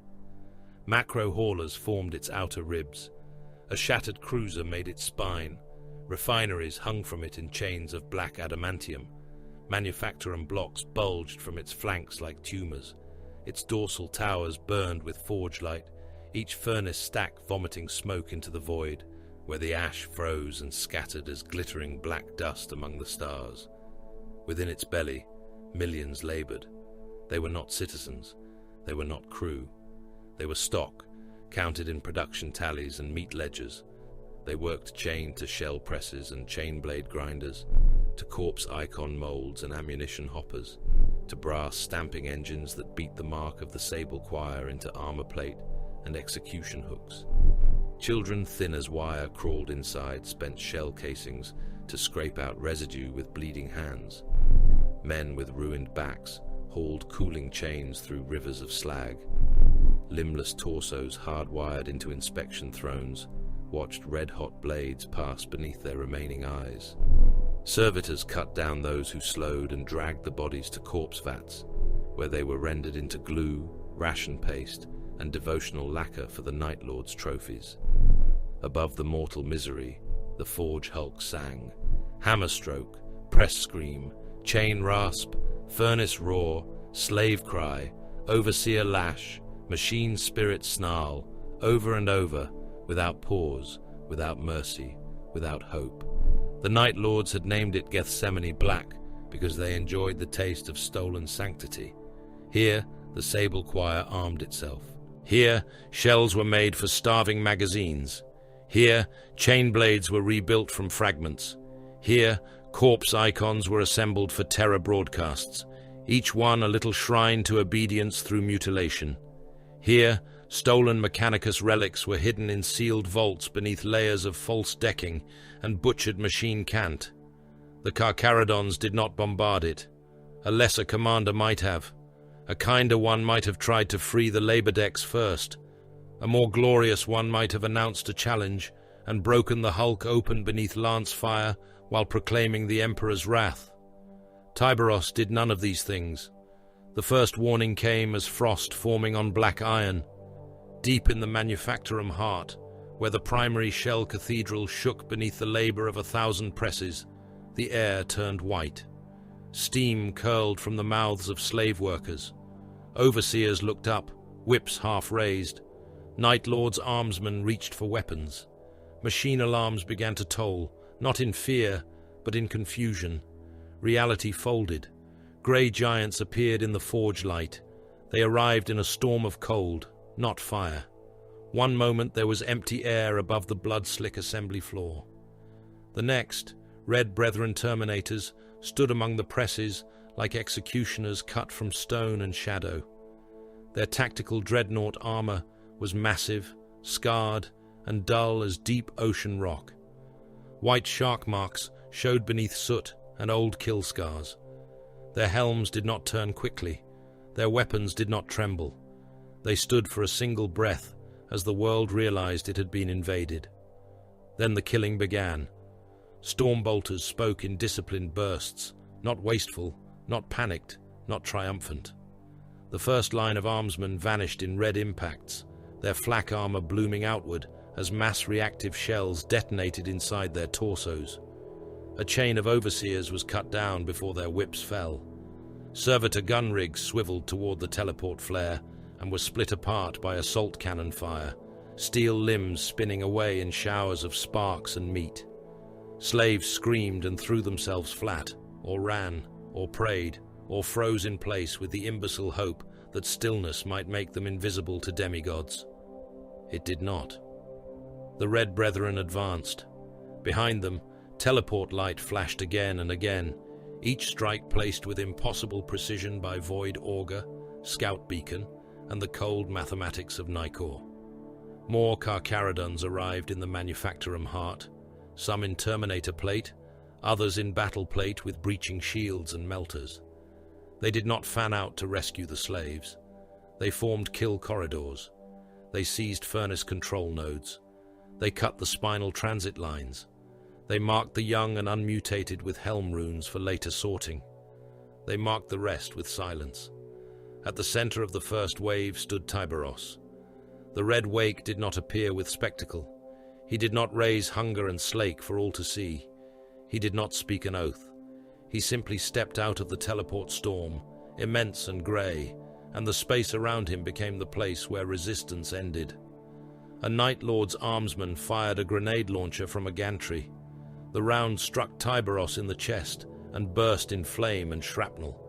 The chapter master kept walking. A second armsman tried to flee. Tyberos passed him without looking, and hunger took him apart from shoulder to hip, the chain teeth chewing through armor, bone, and organs in a single wet rush. The body fell in two directions. A press engine loomed ahead, its conveyor packed with half-formed macro shells. The machine had been daubed with flayed faces and heretic script. It screamed through its vox ports as if alive and offended. Tyberos drove Slake into its control shrine and tore out the cogitator heart. Sparks and oil sprayed over his armor. The press died with a grinding moan that crushed a dozen chained laborers beneath its stalled mechanism. Tyberos did not turn toward their cries. He had come for the throat of the Hulk. The Night Lords sprung the trap as the Carcharodons reached the lower descent shafts. Gethsemane Black's underdecks had been prepared for them. Vare had argued for mobility, Krin for theatre, but neither was fool enough to leave the forge hulk undefended by cruelty. The lower manufactoria were packed with explosives hidden in corpse piles and furnace housings. Murder cults had been chained behind false walls, their bodies tattooed with Nostramon lightning and warp marks, their minds broken by sermons until they wanted only the honor of dying in another man's blood. Psychers hung from iron frames along the shaft mouths, eyes sewn open, skulls drilled through, mouths filled with copper nails. Their fear had been cultivated for days. Their pain was wired into the Hulk's alarm systems. When the Carcharodons crossed the third transit bridge, the Psychers were killed. Their deaths opened like wounds in the air. The lower decks screamed with warp light. Gravity lurched. Shadows bent the wrong way. The murder cults burst from the walls in a tide of ragged bodies, chain hooks, mining drills, stolen blades, and teeth filed to points. Explosives detonated in staggered sequence, not enough to destroy the Hulk, but enough to fold corridors, collapse gantries, and bury kill teams beneath hot iron and shredded bodies. The air filled with blood, ash, and psychic pressure.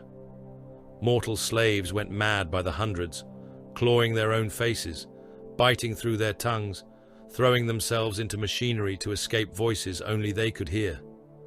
The Night Lords attacked through the madness. They came laughing over the Vox, raptors dropping through smoke shafts, Terminators in terror marked plate emerging from armored lifts, helms painted like skulls, and bat-winged death masks. They knew the Hulk. They had rehearsed its killing grounds. Melter charges hidden beneath scrap shrines burned through Red Brethren armor and turned veteran warriors into brief, bright statues of molten ceramite. Chain fists erupted from side passages and tore into Carcharodon flanks. One grey Terminator took a melter blast to the waist and fell in two smoking halves, still firing until a Night Lord crushed his helm beneath a thunderhammer taken from some long-dead Loyalist. The Red Brethren suffered. Brother Kauru, who had fought in the outer dark for 3 centuries, disappeared beneath a collapse of furnace chain and iron beams. Brother Seravan lost his right arm to a chain fist and killed his attacker by driving his helm into the Night Lord's faceplate until both cracked, then died when a crack charge opened his chest. Brother Mako was pinned by 3 terror-marked Terminators and cut apart joint by joint, his blood boiling across his armor while his squad advanced past him because the line could not slow. The Night Lords were not weak. They were not fools in midnight armor waiting to be butchered by Loyalist myth. They struck from angles. They feigned retreat. They used slaves as heat clutter and moving shields. They turned Vox channels into storms of false orders and dying voices. They killed lights, flooded corridors with oil, ignited the oil, and attacked through the flames with prey sight active. They understood fear, but they also understood war. Tyberos advanced anyway. Hunger and Slake came alive in his hands, their chain teeth and lightning claws working together in a rhythm that was neither frenzy nor flourish. He did not swing wide for spectacle. He cut what needed cutting. A bulkhead sealed before him, armored and warded with stolen Mechanicus hexagrammic plates. Slake punched through the lock column. Hunger tore down through the hinges. Tyberos stepped through before the door finished falling. A knot of murder cultists surged at him, hundreds strong, their bodies painted with blood and ash, their mouths vomiting prayers to fear, curse, the warp, and the red joy of being used. They broke against him. Chain teeth opened bellies, split skulls, cut through arms raised in devotion. Claws punched through ribs and dragged out steaming ropes of viscera that slapped across the deck. Bodies struck his armor and bounced away broken. They clawed at his legs, tried to jam blades into seals, tried to climb him as if he were a siege wall. He crushed them underfoot without changing pace. A possessed loader engine lurched from a side bay, its lifting claws remade into hooked limbs, its furnace mouth full of human bones and blue flame. A face made from stretched skin had been nailed over its machine shrine. It howled in Binharic agony and demonic laughter, charging through the blood haze on piston legs. Tyberos met it head-on. The impact drove cracks through the deck. The loader's claws closed around his shoulders, scoring deep into his armor. Hunger rose. Slake followed. He carved through the left arm, then the right, then stepped in close and drove both weapons into the furnace maw. The machine spirit and the thing riding it screamed, together as he tore upward, ripping out gears, cables, burning bone, and a clot of warp flesh that burst like rotten fruit across his chest plate. He walked through the remains before they stopped twitching. In the upper command shrine of Gethsemane Black, Warrath Crin watched through a lattice of stolen pict feeds. The images shook, failed, returned, and died in sequence. Grey warriors moved through the trap. Red Brethren fell, but not enough. Murder cults threw themselves into Tyberos and vanished. Night Lords' counterattacks scored wounds, killed veterans, broke squads apart, But the Carcharodon advance did not lose shape. It bent where needed, tightened where threatened, and continued toward the hulk's central command spine. Krin's fingers rested lightly upon the edge of the display altar. "He is not merely strong," he said. Kyle Vare stood beside him, helm sealed, arms folded. "You sound disappointed." "No, interested. Interest kills slower than fear, but just as surely." Krin ignored that. His red lenses remained fixed on Tyberos. "He is symbol as much as commander. Silence made flesh. The slaves will remember him. So will our brothers. If they live." "Exactly." Vare turned his helm toward Krin. "You want him seen. I want him understood. You want to make theatre from him. I make theatre from everything." On the feed, Tyberos entered the Hall of Black Hammers. It had once been the central assembly nave, where macro shell casings were sanctified by Mechanicus adepts before shipment. Now its ceiling vanished into smoke. Its walls were lined with chained psyker corpses and banners made from engine crew skins. Hundreds of slaves hung from the rafters, still alive, their feet barely touching the air, throats fitted with bronze amplifiers. They began to scream as soon as Tyberos entered. At the far end of the hall, something ancient awakened.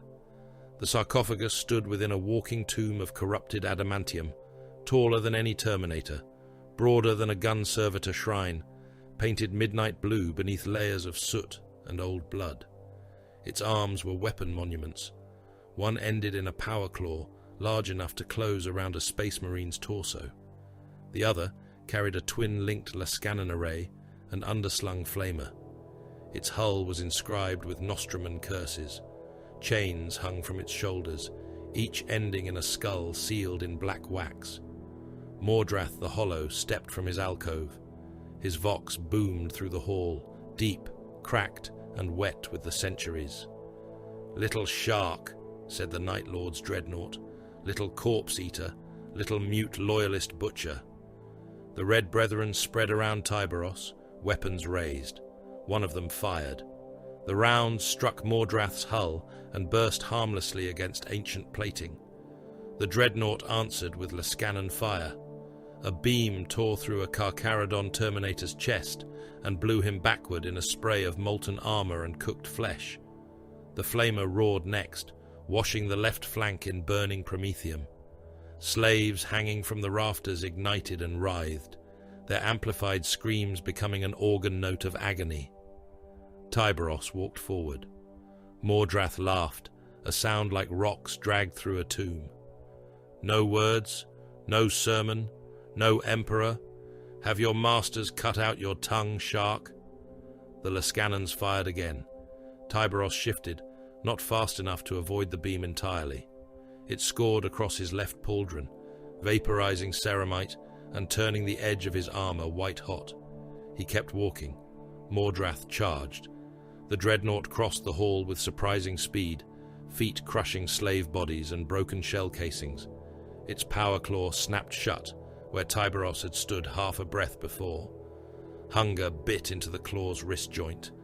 Slake carved at the elbow piston. Sparks burst. The dreadnought swung its bulk, smashing Tyberos into a shell press hard enough to buckle the machinery. Warning runes flashed across the chaptermaster's helm. He pushed off the ruined press and came back in. No roar, no boast, no anger, only pressure. Mordrath struck again. Tyberos let the power claw close around his left arm. Armor shrieked under the pressure. Before the dreadnought could tear the limb free, Slake punched into the claw housing and chewed through the actuator bundle.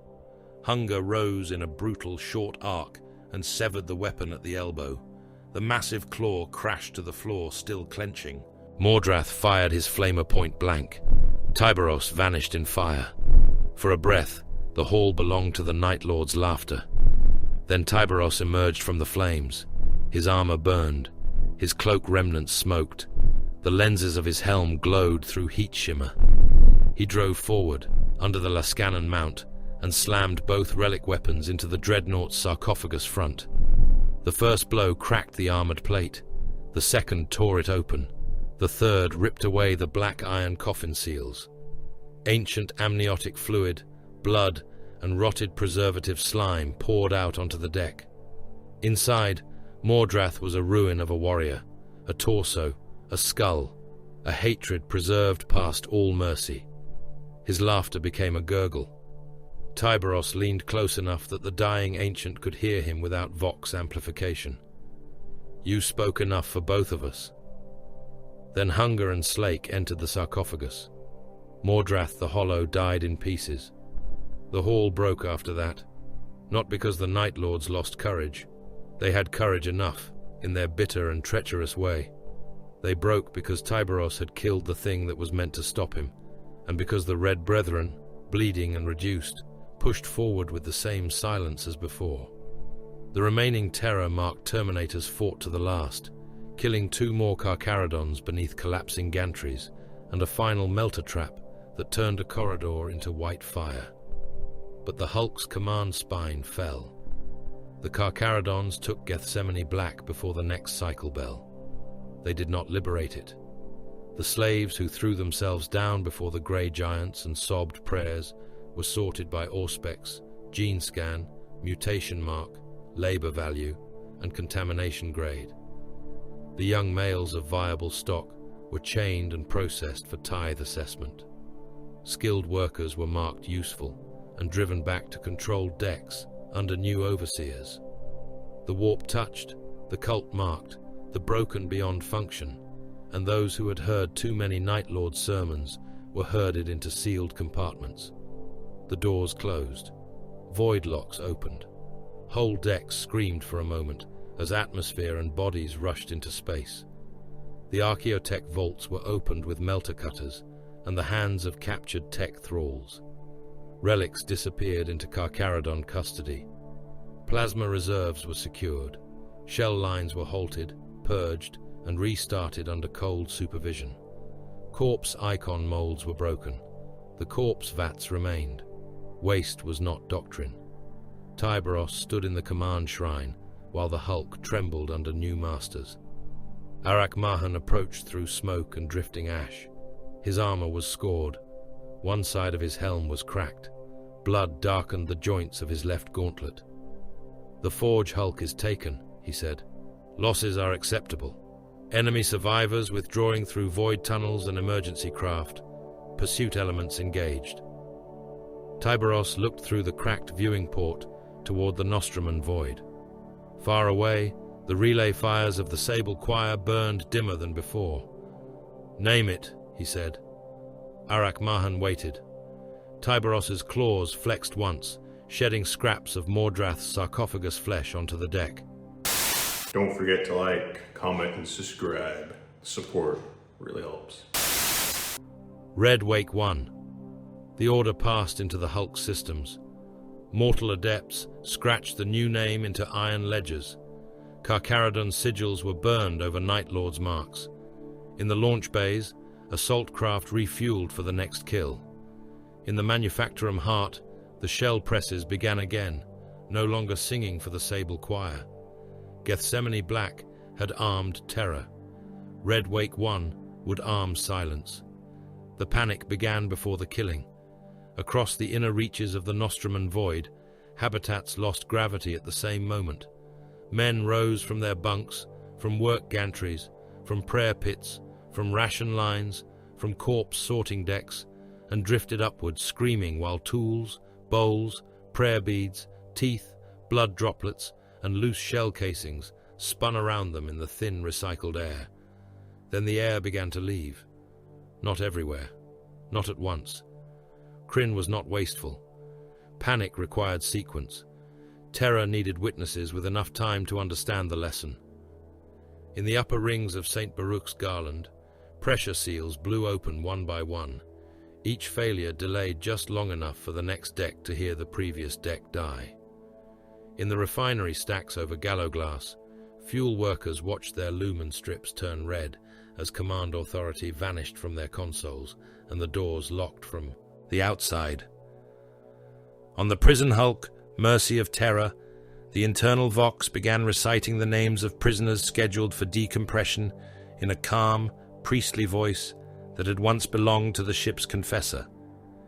In the Drift City, penitent crown, every public lumen screen flickered from emergency runes to the pale skull helm of Warsire Crin. He did not shout over the panic. He never did. "Children of the Void," he said, as billions heard him through cracked speakers, lumen walls, collar implants, shrine horns, and stolen Imperial alert channels. You believed silence meant salvation. You believed the Grey Ones came to end your fear. Be grateful. You will now learn that fear has no ending. Fear merely changes masters. Gravity failed in more habitats. Airlocks opened into blackness. Command decks went blind. Water systems reversed pressure and flooded hab tiers with freezing waste. Elevator shafts became bone grinders as emergency brakes failed. Refugee convoys, marked with false sanctuary codes and stamped with Loyalist ident seals, drifted toward Carcharodon, held zones with their drives rigged to overload and their holds packed with corpses, mines, screaming servitors, and living men chained around explosive cores. The Sable Choir screamed back. It began as 17 strikes, each one timed to the same breath of the void. Raptors fell upon relay outposts retaken by the Carcharodons, captured Imperial Navy escorts, their Aquilas left intact as mockery, opened fire upon grey picket craft at point-blank range. Terror cults hidden among labor stock rose inside Red Wake 1, cutting power conduits, igniting promethium stores, and throwing themselves into ammunition feeds with devotional knives clutched in their teeth. Sabotaged refugee haulers rammed blockade positions, detonating amid boarding nets and recovery tugs. Corpse-mined corridors blew apart beneath advancing patrols. Stolen Loyalist ident codes opened doors that should have stayed sealed. Screaming servitors stumbled from surrender lines with vox horns grafted into their rib cages and melter charges packed beneath their skin. Krin had not tried to defeat Tyberos.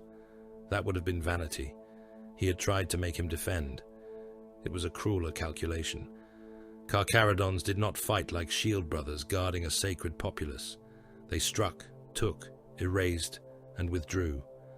They were the pressure in the deep, the teeth in the black water. Krin understood predators well enough to know when to poison the sea around them.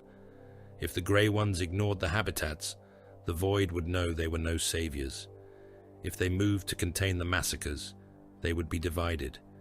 If they divided, they could be bled. The plan was brilliant because it assumed no mercy.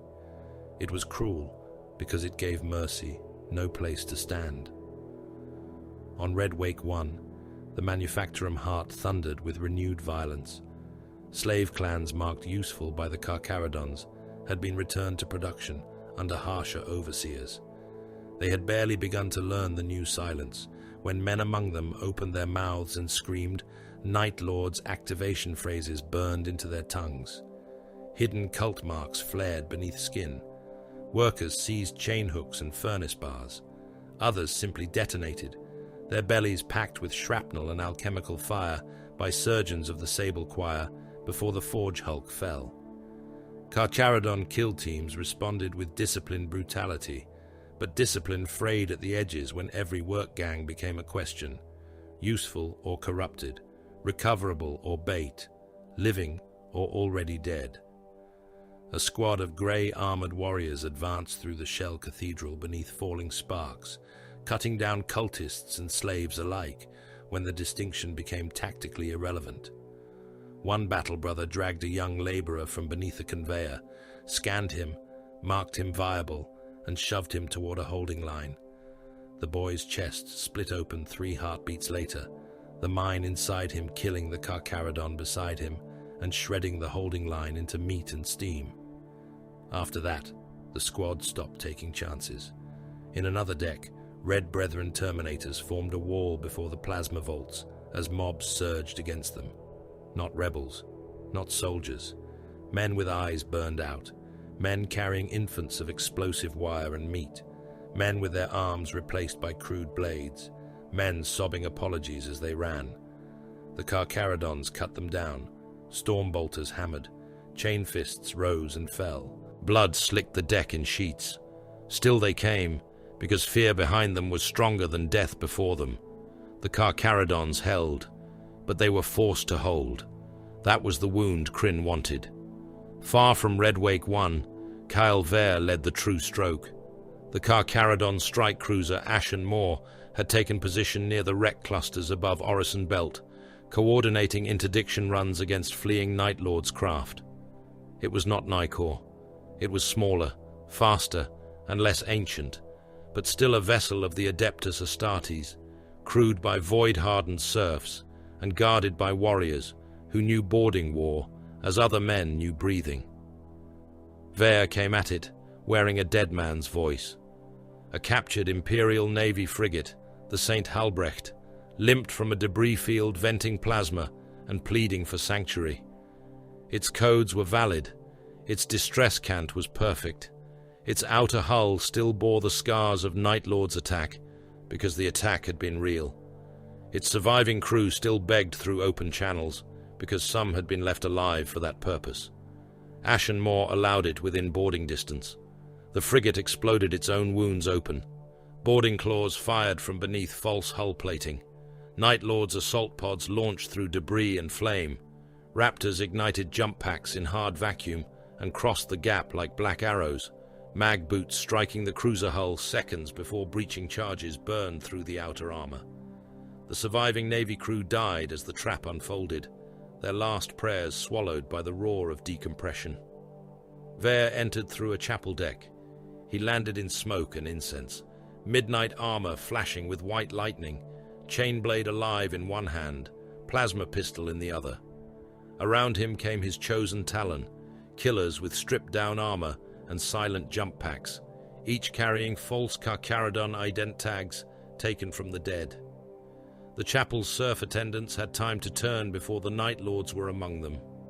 Vare shot the first through the mouth, cut the second from collar to groin, and stepped over both before their blood finished spreading across the devotional tiles. "Forward," he voxed. "No sermons, no trophies until the cruiser is blind." His warriors obeyed, though some laughed at the restriction. They moved with lethal grace, proving in those first minutes what the Carcharodons had already learned, and what too many Loyalists forgot. The Night Lords were not merely butchers hiding behind screams. They were void predators born from a legion that had conquered worlds through speed, shock, and atrocity sharpened into doctrine. They cut command lines. They jammed internal vox with false orders. They activated corpse mines hidden inside the bodies of Navy ratings pushed ahead of them as surrendering survivors. They used stolen Loyalist codes to open bulkheads, then sealed them behind isolated Carcharodon squads. One corridor became a charnel pit when a Carcharodon patrol advanced toward a surrender signal. 3 kneeling figures in grey cloaks sobbed beneath lumen glare, hands raised, voices repeating the proper words of compliance. The lead Carcharodon did not lower his bolter. He stepped close enough to scan. The kneeling figures burst apart, each corpse packed with razor wire and shaped charges. The explosion did not kill the whole squad, but it blinded their auspex for long enough. Vare's Talon came through the ceiling. The Night Lords hit like falling knives. Chain blades bit into helm seals. Lightning claws punched through breastplates. A Carcharodon sergeant crushed one attacker's skull in his power fist and died when Vare put a plasma bolt through the side of his helm. Another grey warrior fought on with both legs severed, firing from the floor until a Night Lord pinned his wrist beneath a boot and opened his throat with theatrical slowness. Vare killed that brother too, not for mercy, but for wasting time. "Move," he snarled. "The sharks are slow only until they are not." They reached the Ashen Moor's secondary shrine of command after killing through 3 decks and losing half their number. The cruiser fought them every step. Bulkheads slammed down. Defense servitors activated. Carcharodon counter-assault squads came without warning, silent and close, their bolters firing low and disciplined. One Night Lord was dragged through a maintenance grate and came back only as blood spray.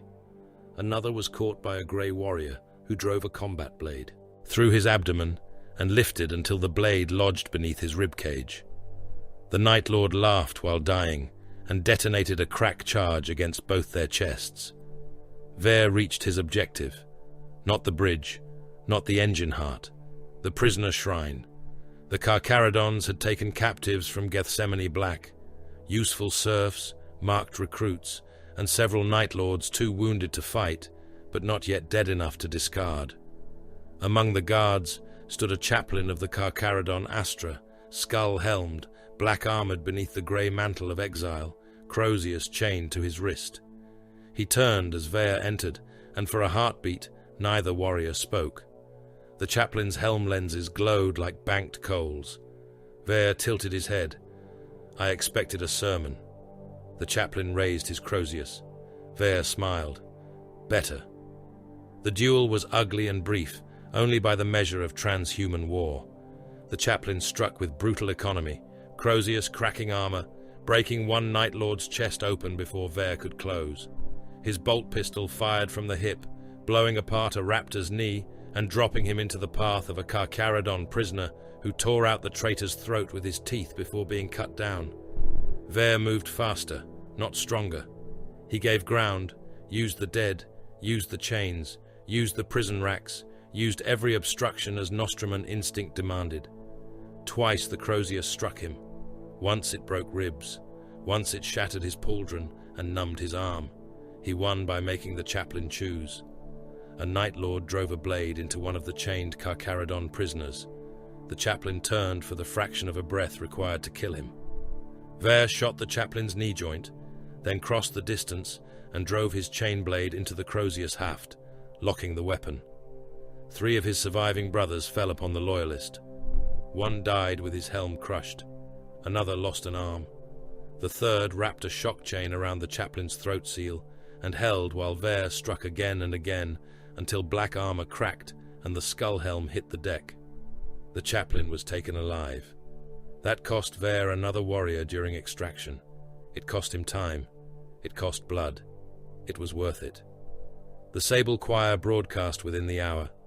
The chaplain was displayed upon the outer hull of a captured pilgrim barge, chained upright beneath the broken aquila of its shrine prow. His armor had been damaged, but not stripped.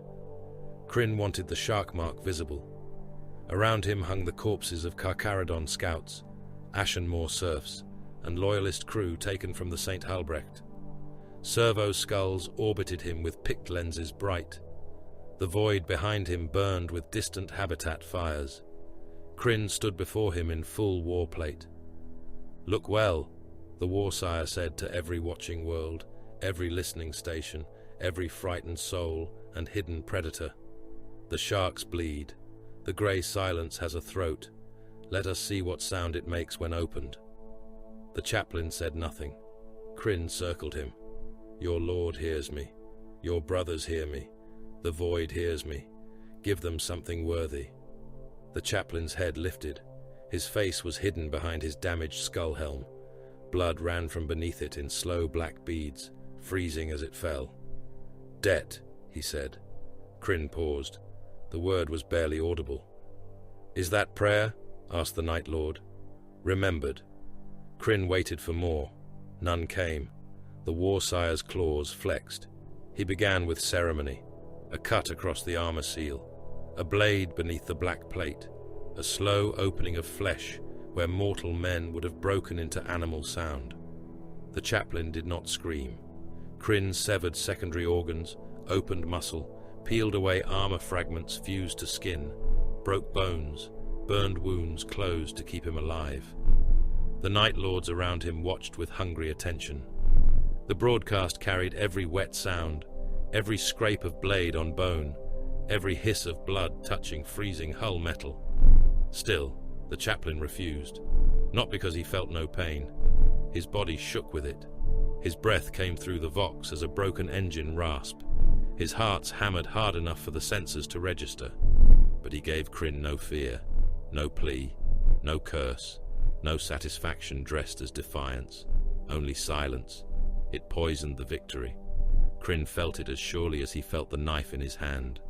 The watching slaves saw endurance where they should have seen terror. The Night Lords saw their lord denied. The Carcharodons, if they watched, would see a brother keep faith with whatever cold abyss had made them. At last, Krin leaned close. "You are not brave," he whispered, too softly for most listeners, but not for the chaplain. "You are empty." The chaplain's broken helm turned a fraction. "Kept," he breathed. Krin drove the blade up beneath the helm and into the brain. The chaplain died without screaming. For a long moment, the broadcast held on his corpse. Then the vox channels across the Nostramon void changed. No shriek drowned them. No counter-sermon came. No oath thundered through Loyalist speakers. No bombardment followed. No warning. No rage. Only a single transmission from the dark, carried on a channel the Sable Choir had believed dead. The voice was low, dry, and immense in its restraint. "I heard you." The Nostramon void became a graveyard large enough to shame the dead. It did not happen in a single battle. That would have been mercy.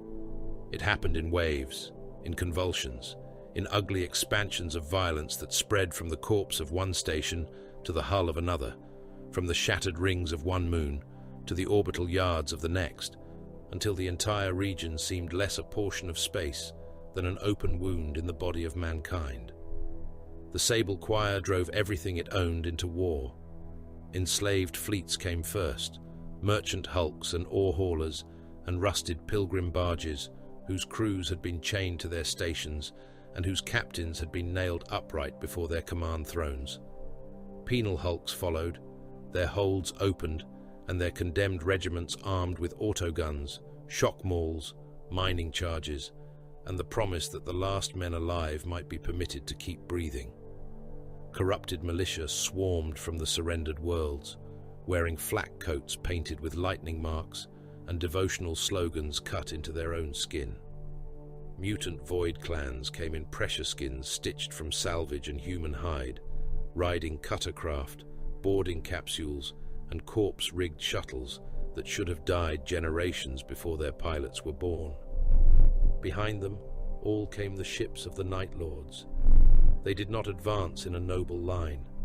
There was no parade of banners, no battle hymn, no proud spearhead for imperial picked recorders to immortalize. The Sable Choir moved like a murder spilling through alleys. Cruisers hid beneath the sensor shadows of asteroid belts. Raiders coasted cold among corpse hulks. Strikecraft emerged from behind broken moons and dead refineries. False refugee vessels wept on open channels, while their holds seethed with murder cults. Every piece of the void became a possible blade. Warsire Crin made his opening not with guns, but with a sermon. His face appeared on captured lumen screens across habitats already shaking beneath alarm bells. His skull helm stared down upon billions, while emergency shutters failed, ration riots ignited, and orbital defenses came awake above continents of metal. "Children of the false emperor," he said, voice soft as a hand closing around a throat. "You have seen the sharks. You have mistaken them for salvation. Look now, see how salvation feeds." Then the first habitats were pushed into the Carcharodon cordon. They were not warships. They were cities, vast cylinders of iron and hab glass, ring stations wrapped around old mining cores, manufacturing barges where millions lived in stacked cells between engine stacks and assembly decks. The Night Lords had packed them with explosives, cult signals, chained psychers, and engines locked on collision paths.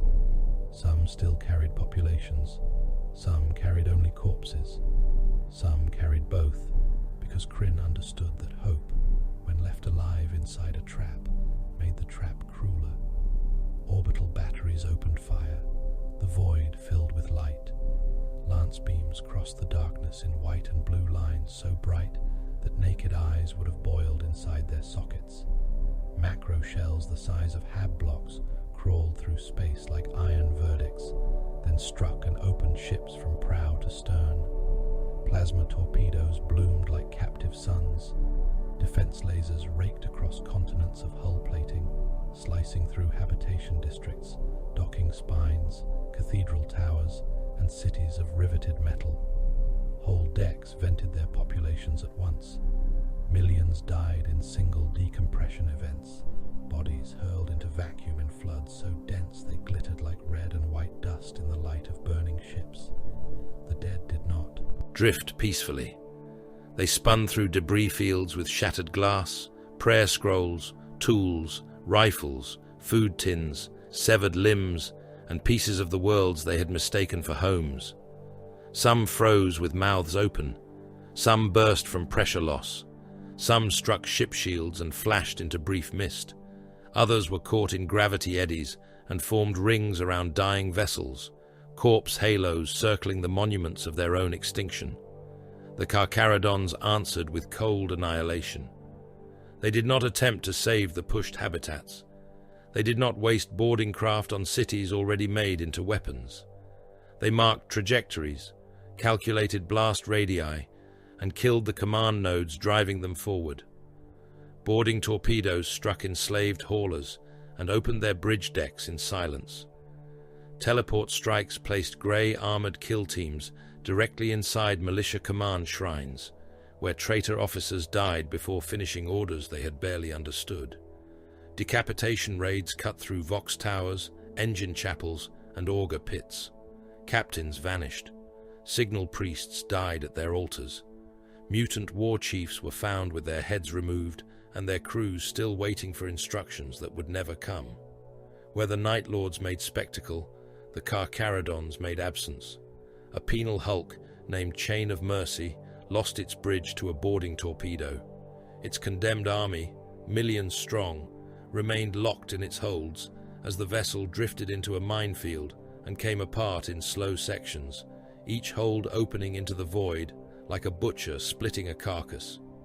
A militia carrier from Thrice Bound received a false order to reinforce a Night Lord's cruiser and instead crossed into a Carcharodon torpedo corridor. Its escorts died first, then its engines.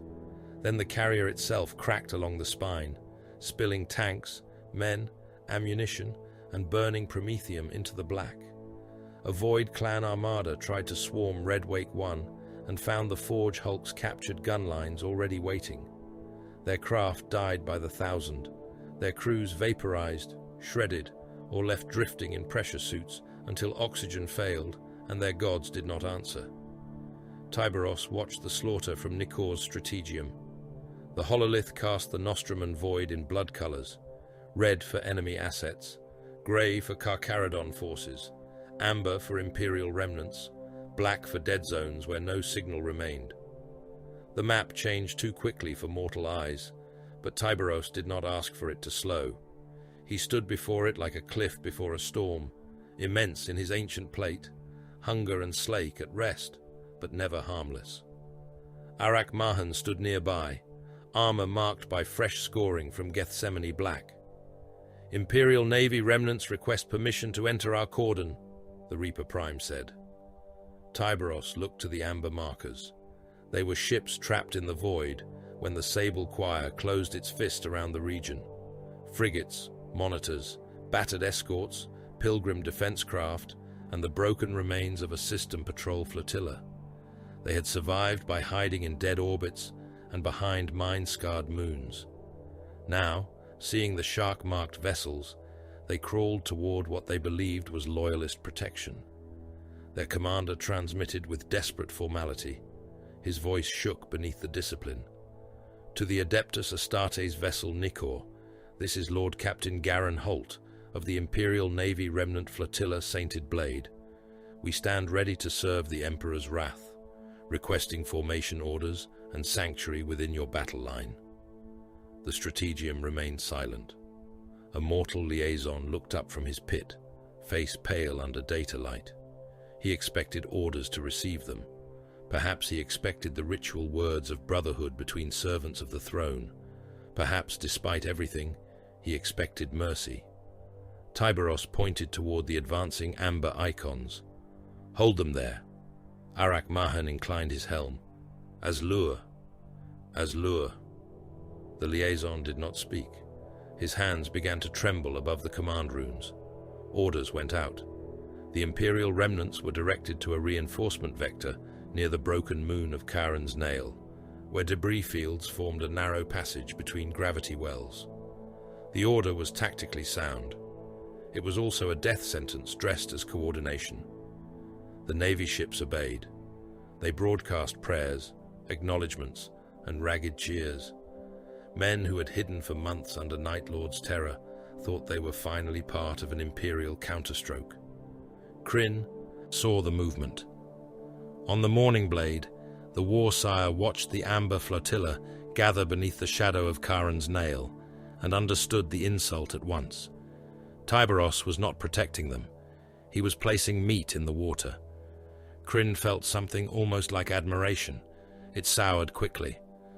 "A loyalist who spends loyal men without flinching," he said. "How tedious, how inconvenient." Clan Varac stood at his side, helm sealed. "He denies us the easier mask." "Yes," Krin murmured. "He is harder to accuse of hypocrisy when he never pretends to be merciful." The Night Lords struck anyway. They came for the Imperial remnants because they had to. Pride demanded it. Strategy rewarded it. Bait could still be eaten, provided one bit carefully enough. The Sable Choir sent fast cruisers and murder escorts through the debris veil, their hulls wrapped in the signals of dead refugee ships. Behind them drifted corpse asteroids, rocks hollowed out and packed with bodies wired to Vox transmitters. As they neared the Navy flotilla, the corpses began to scream. Not alive, not entirely. Their throats were dead meat, but the machines stitched through them made sound from memory, from nerve residue, from psychic filth, drawn through chained psychers buried in the asteroid cores. The screams crossed every channel, layered with false orders, pleas from known officers, childhood songs from worlds the Navy crews had lost, and the wet laughter of Night Lord's Vox ghosts. Then came the skin sails. They unfurled from the flanks of the Night Lord's ships, vast sheets of cured flesh stretched over void rigging, taken from populations butchered in orbital habitats. They caught no wind. They served no physical purpose. They were banners of scale, atrocities made visible across kilometers of moving warship. Upon them were painted the names of worlds that had surrendered, worlds that had resisted, worlds that no longer had enough survivors to remember either choice. The Navy line faltered.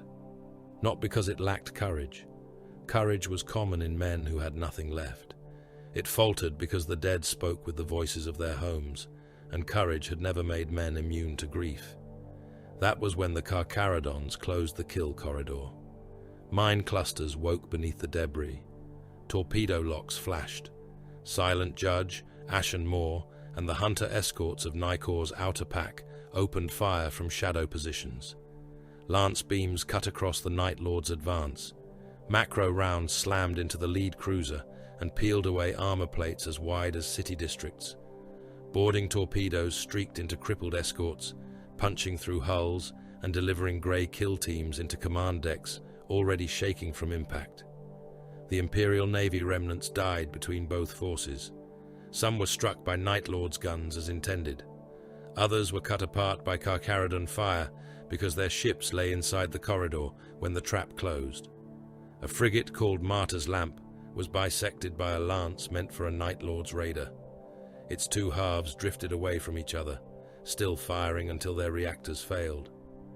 The monitor Justicar Bell took a macro shell through its chapel deck, venting thousands of crew and the ship's entire astropathic choir into space. Lord Captain Holt's flagship tried to maintain formation, broadcasting loyalty until a crippled Night Lord's escort rammed it amidships, and both vessels vanished inside a cloud of flame, bodies, and spinning hull fragments. The kill corridor worked. 3 Night Lord's escorts died. A cruiser was crippled. Several corpse asteroids were destroyed before their psychic payloads could reach full strength. The Sable Choir paid dearly. So did the loyal. Tyberos did not mark the distinction. Far across the battle, on the exterior hull of the dying cruiser, Mercy of Knives, Clan Varac met Arak Mahan, beneath the fire of macro batteries. The cruiser had been a Night Lord's vessel until its engines died and its shields collapsed. Now it rolled slowly above the gravity well of Charon's Nail, its hull split open, its gun decks burning, its outer plating crawling with boarders, counter-boarders, and men too stubborn to die inside. Beneath the combatants, macro batteries continued to fire from internal capacitors, each discharge shaking the hull like a god's heartbeat. The guns fired into the void, even as the ship died, recoil rippling through the armor underfoot. Vare emerged from a rent in the hull with 2 surviving brothers and a stolen ident beacon still mag-locked to his belt. Arak Mahan waited ahead, standing upon a sloped armor plate slick with frozen blood. His power axe rested in both hands. His grey armor was scarred by void frost and shrapnel. Behind him, Carcharodon warriors finished killing Vare's brothers without ceremony. Vare laughed through his helm. "Your lord spends imperial lives like coin." Arak Mahan's voice came back flat. "Coin has purpose. Do you tell yourself that when they beg?" "No." The simplicity of it stole some pleasure from the taunt. Vare raised his chainblade and plasma pistol. "You are very dull monsters." Arak Mahan advanced. The duel began without salute. They fought under the stars with the dying cruiser as their arena and artillery thunder beneath their boots. Vare was faster. He used the uneven hull, the ridges, the ruptured conduits, the bursts of venting atmosphere that could throw a warrior from the surface if his maglocks failed for even a breath. Arak Mahan was stronger, more direct, every axe stroke carrying enough force to split ceramite and bone. The Reaper Prime fought as the Carcharodons fought, closing angles, denying space, giving nothing to fear and nothing to pride. Vare gave everything to deceit. He retreated across a scorched armor ridge, firing plasma not to kill, but to force Arak Mahan onto a path where the hull plating had been weakened by earlier lance scoring. The Reaper Prime saw the danger and shifted. Vare smiled inside his helm, because the visible danger had only ever been instruction. He triggered the stolen ident beacon. A Carcharodon rescue code pulsed from it. For the smallest moment, Arak Mahan's rear auspex flagged friendly movement behind him. A ghost returned from a brother who was not there. He did not turn. He did not panic. But his helm spirit processed the contradiction. His step slowed by less than a heartbeat. Vare used that heartbeat. He fired his plasma pistol into a hull seam, not at Arak Mahan. The seam burst. A jet of stored atmosphere and burning coolant erupted from beneath the Reaper Prime's feet. His maglocks held, but his stance broke. Vare threw himself forward, chainblade screaming, and struck at the weakened joint beneath the Carcharodon's arm. The first blow bit. The second opened the seal. The third drove through flesh. Arak Mahan caught Vare by the throat. The grip tightened. Ceramite cracked. Vare felt blackness press at the edges of vision. He drove a hooked dagger up beneath the Reaper Prime's helm grill. Not deep enough to kill, deep enough to blind the left lens with blood and shattered filter glass. Arak Mahan's axe came down and took Vare's plasma pistol hand at the wrist. Vare screamed. Then he laughed. With his remaining hand, he triggered the charges hidden beneath the armor ridge. The explosion hurled them apart. Arak Mahan lost one maglock and slid across the hull toward the void edge, armor scraping sparks. Vare struck the surface hard enough to crack ribs, caught a protruding cable with his severed wrist and good hand, and nearly blacked out from pain. When his sight cleared, the Reaper Prime was gone, dragged over the curve of the dying cruiser into the storm of debris below. Perhaps dead, perhaps not. Vare did not wait to learn. He crawled toward an extraction hatch, leaving a frozen trail of blood behind him, and voxed Krin with a voice made ragged by pain. The sharks bleed when deceived. Krin's answer was soft. Everything does. For a brief span, the Sable Choir gained momentum. Their attacks did not win the void, but they bent it. Carcharodon patrols withdrew from several dead zones. Red Wake 1 endured sabotage. Nikor's escorts were forced to widen their formation. The strike cruiser Silent Judge, hunting too close to the gravity well of Karen's Nail, was caught by a coordinated Night Lord strike. Melter torpedoes crippled its port engines. Boarding claws bit into its wounded flank. Captured tug hulks, crewed by mutants and penal slaves, locked onto its spine and began dragging it downward toward the moon's broken pull. The Night Lord's battleship Eulogy of Sin moved in to claim it. Across the void, the Sable Choir roared its triumph. Krin allowed the broadcast. He allowed the laughter, the threats, the promises of what would be done to the captured crew. He allowed every frightened world to see the grey, ship crippled, and being dragged toward death or worse.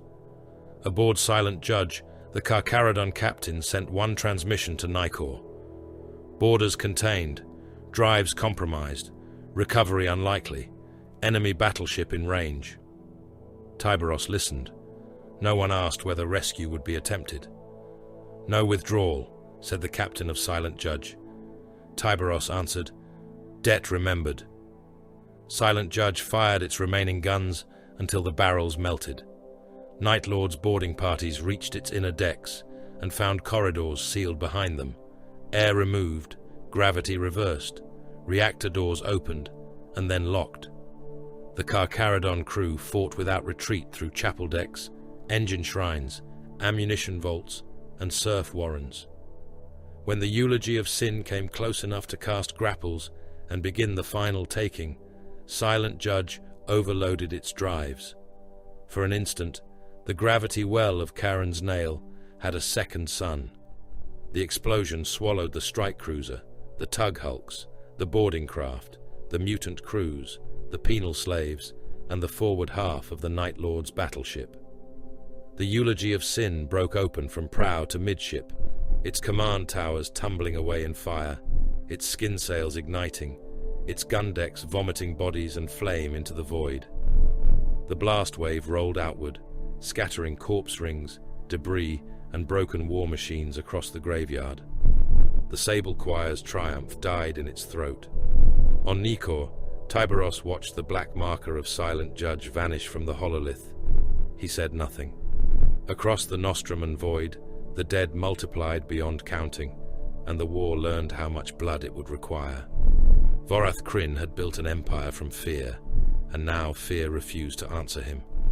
That was the first blasphemy, not silence. Silence had always been useful. Silence before the blade. Silence after the scream. Silence in the chamber, when a condemned man understood that no plea would alter the shape of the knife. The Night Lords knew silence intimately. They wore it between atrocities. They wrapped it around the living until anticipation ripened into terror. They knew how to let a city hear nothing for hours after the first broadcast, and how that absence could do more damage than artillery.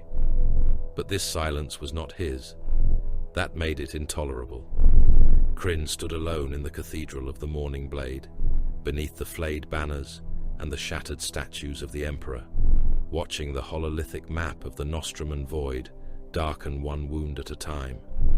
Red icons that had once pulsed with vox traffic, captive screams, compliance orders, punishment feeds, and relay echoes were vanishing into black, not destroyed in a glorious chain of detonations, not overwhelmed in battle cries and warning alarms. They simply ceased to speak. A terror shrine on Gallowglass went dark before its execution cycle began. The corpses arranged in its plaza were never seen beyond the local district. The skin obelisk above Orison Belt vanished with its entire cult of attendants.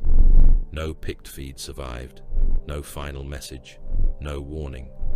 The hanging gardens of St. Baruch's Garland, where Krin had ordered an entire guild line suspended by hooks through their ribs, were found burned to ash, their display chains cut down and melted into slag. A corpse asteroid drifting toward Red Wake 1 stopped screaming after contact with a Carcharodon cutter. When the Sable Choir recovered the husk, they found every throat transmitter removed, every chained psyker killed with a single blade thrust, Every corpse turned face down, as if denied the privilege of witnessing the stars. The denial was deliberate. It was not rescue. It was not mercy. The Carcharodons were not saving the victims of the Night Lords. They were erasing the audience. Krin understood the tactic before any of his captains dared name it. That understanding did not soothe him. It moved beneath his armor like an insect. Fear was not merely the moment of pain. Fear was inheritance. Fear needed carriers. A survivor trembling in a ration queue could conquer more streets than a squad of legionaries. A child raised beneath a corpse display would obey a law no magistrate had ever written. A guildmaster who had watched another guildmaster die badly would sign away generations before the first gunship crossed his sky. The Night Lords had never needed to rule every corridor with blade in hand. They ruled by making the next corridor imagine the blade. The Carcharodons were killing imagination. They were leaving no witnesses. Krin's gauntleted hand tightened upon the edge of the display altar until the iron groaned. He remembered Nostramon, though he had been too young to remember it honestly. Memory, like empire, could be manufactured if enough blood fed it. He had been born in a lightless lower stack beneath a city whose name had been erased with the world that held it. Not Nostramon itself, a refugee den, a criminal hold, a drifting carrion fragment of the world's culture, preserved aboard a scavenger ark by men who had never forgiven death for taking their home. They called themselves Nostramon because the word made them more than thieves. They spoke of black rain, knife alleys, murder courts, justice made from fear, and the night haunter walking beneath poisoned stars with truth in his hands and judgment in his shadow. As a boy, Krin killed before he understood why men valued breath. The first had been a ration keeper who watered corpse starch and sold the thick portions to gang captains. Krin had been small enough to fit beneath the counter-grates. He waited in the dark with a shard of broken glass and cut the man behind the knee, then the throat when he fell. He remembered the heat of blood on his hands more clearly than the face. He remembered that the queue outside had gone silent. He remembered standing on the counter, holding the ration keeper's keys, and seeing grown men step back from him. Not because he was strong, because he had made a consequence. That was the first true language he learned. Later, the 8th Legion came, not as saviors. The Sons of Curse never came as saviors. They boarded the scavenger ark during a purge of void gangs that had displeased them by claiming Nostramon blood without paying tribute in bodies and ammunition. Krin watched midnight giants move through his world, red lenses burning in smoke, chain blades snarling, skull helms turning toward every sound. Men who had ruled entire decks died begging. Gang saints were torn down. Knife mothers, oath fathers, shrine murderers, all the little kings of his childhood became meat under ceramite boots. One legionary found him standing over 3 dead men twice his size. Krin had not run. There had been nowhere worth running to. The giant looked down at him. Its helm was a white skull with slanted red eyes. Lightning crawled across its armor. In one hand, it held a severed head by the hair. "Why are they dead?" the legionary asked. Krin had been young, starving, shaking with spent violence and fear he refused to show. "They thought I would obey without being afraid." The legionary laughed, not kindly, never kindly. Well answered. He was taken with the other viable youths. Most died in implantation. Some died under discipline. Some died in the proving cages, where the old legionaries taught that mercy was a failure of imagination and courage was simply fear forced to kneel. Krin survived because he understood lessons before they were explained. He learned that terror was not madness. It was law made honest. The Imperium clothed terror in gold, parchment, and prayer. The Night Lords stripped it naked and showed mankind the bones. Everyone obeyed something. The wise made obedience bleed. Years became decades. Decades became centuries. The boy became a warrior. The warrior became a killer. The killer became a commander. He learned the names of Curse, Nostramo, Terror, Horus, Betrayal, Failure, and the long collapse of every promise ever made by fathers to sons. He learned that his legion was broken, and that broken things could still cut. He learned that gods whispered from the warp, and that only fools believed a whisper became holy because it offered power. He learned to use fear as others used coin, ammunition, or faith. Now the Grey Ones were stealing his currency. A chime sounded behind him. Krin did not turn. Speak. A mortal Vox thrall knelt at the entrance to the cathedral, forehead pressed to the floor. The man's implanted speaker crackled with another voice, thin with distance and ritual terror. Warsire, the shrine of Eben instruction fails to respond. Last transmission showed grey armored boarders entering the outer reliquary. The punishment display had not yet begun. Krin closed his eyes inside his helm. Survivors? None confirmed, Lord. Witnesses? A pause. None confirmed. The Vox thrall began to shake. He knew the shape of failure in the cathedral. He knew how many men had entered with reports and left as additions to the banners. Krin turned at last. The thrall soiled himself before the Night Lord reached him. That disgusted Krin more than the failure. Fear without dignity lacked artistry. He drew his sidearm and shot the man through the back of the skull. The corpse slumped forward. The implanted speaker continued hissing for several seconds, then died. From the shadows beside a broken statue, Kyle Vare spoke. You killed the messenger for reporting that no witnesses remain. There is irony there, if one is charitable. Krin looked toward him.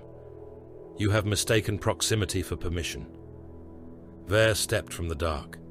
His armor was repaired poorly, where the duel upon the dying cruiser had maimed him. His severed hand had been replaced by a temporary augmetic claw, skeletal, black, and unfinished. Fresh pain made him sharper. Pain had always suited him. We should leave, Vare said. Krin laughed softly. You survived Arakmahan and returned with one counsel. Retreat. I returned with proof that they can be deceived. You returned missing a hand. And alive. The distinction matters only to those who intend to continue existing. Krin turned back to the map. Existence is not victory. No, but extinction is defeat, no matter how poetically you arrange the corpses. The insult should have earned a blade. Vare knew it. He did not step back. Around them, the cathedral's skin banners shifted in the recycled air, whispering names of dead worlds against one another. Vare continued. The Carcharodons are not fighting the war you want. They deny spectacle. They deny witnesses. They deny provocation. When we gather populations for display, they kill the relays. When we prepare sermons, they burn the pulpits. When we make examples, they erase the memory before it travels. They are not brave. They are not noble. They are efficient. That makes them worse. They can be made to bleed. Everything bleeds. You taught me that. Blood is not victory either. Krin turned fully toward him now. Say the rest. Vare's bionic eye clicked. Take the surviving gene seed. Take the plasma stores. Take the claws still loyal to command rather than nostalgia. Abandon the morning blade if we must. Scatter through the warp shoals. Preserve the Sable Choir as a knife in the dark. Strike again when the sharks return to whatever abyss spawned them. Nostramo teaches no such cowardice. Nostramo is gone. The words entered the cathedral and did not leave. Something old moved through Krin then. Not surprise, not grief. Those were weak names for it. It was the memory of black stone, whether true or inherited. It was the voice of murdered giants telling children that a dead world could still command them. It was the taste of a ration keeper's blood and the silence of men stepping back. It was Curse as myth, Curse as father, Curse as executioner, Curse as excuse. It was every lie that had become truer than truth, because men had killed for it long enough. Krin descended the dais. You speak like a thief guarding coins, he said. I speak like a warrior guarding a warband. You speak like a son ashamed of his father's corpse. Vare's augmetic claw flexed. I am ashamed of sons who crawl into the corpse and call it a throne. Krin struck him, not with a blade, not yet. The back of his gauntlet caught Vare across the helm and hurled him into the base of the broken emperor statue. Marble cracked. Vare rolled, came up on one knee, and did not draw. That restraint saved him for the moment. Krin pointed at him with one taloned finger. You would betray Nostramo's memory to survive. Vare rose slowly. No, I would survive because memory cannot hold a bolter. The cathedral doors opened before Krin could answer. Captains entered in pairs and clusters, drawn by the summons Krin had sent before Vare arrived. Sorval Kar came with his chain blade resting across one shoulder. Malchior Vane came bareheaded, smile thin and hungry. Urthak Sev entered last, incense coiling from the censers chained to his armor, the black marks on his gauntlets freshly cut and wet with his own blood. They had all heard enough. Night Lords always did. Krin looked upon them and saw the fracture before the first word. Some stood closer, to Vare. Practical killers, void predators, warriors who valued the warband because it let them continue killing. Others stood nearer Krin, true believers, or those who knew belief was useful while Krin still held the throne. Urthak stood apart, and that made him most dangerous. His allegiance was already bending toward things that waited beyond the veil. Malchior Vane spoke first. The Reaver is correct, Sorval Kar snarled. The Reaver lost a hand and found caution in the stump. I found arithmetic. We have fewer ships, fewer brothers, fewer shells, fewer stations, less voice, less time. We have fear, Kar said. Vane gestured toward the blackening hololith. No, we have fear trapped in rooms no one outside them will see. Urthak's voice emerged like smoke through his helm grill. There are powers that can make the void itself witness. Krin's head turned toward him. Choose your next words with care. Urthak spread his hands. Care is for those still pretending purity. We stand in a carrion empire built from screams and stolen blood, and you deny the obvious allies at the gate. The warp hungers. Feed it the grey ones. Feed it the habitats. Feed it the memory of Nostramo, and let the dead world speak through demonic throats. Sorval Kar spat. Word-bearer filth. Urthak laughed. You wear skins and lecture me on filth. The first blade came out then. No one later agreed who drew it. It may have been Kar. It may have been one of Vare's supporters. It may have been a mortal armsman panicking at the wrong moment. In the Sable Choir, causes mattered less than opportunities. The cathedral became a killing floor. Bolters roared under the ribs of dead ships. Chain blades screamed through skin banners and ceramite. A captain loyal to Krin drove a power knife into Malchior Vane's side, only to have Vane bite through his throat seal and tear out cables with his teeth. Sorval Kar charged Urthak, cursing him as god-slave, and was met by a burst of witchfire from runes cut into the deck by cult thralls days before. The flames did not kill him, but they stripped paint from his armor and set the skins on his back alight. He reached Urthak anyway, and the two crashed through a broken statue of the Emperor in a storm of marble dust and blood. Vare moved through the violence toward Krin. Krin did not retreat. Their blades met beneath the hololith as the Nostramon void flickered above them. Vare fought one-handed and wounded, but pain made him cunning. Krin fought like a lord, defending not merely life, but the right to define reality. Around them, brothers killed brothers with the intimacy of old hatred finally given permission.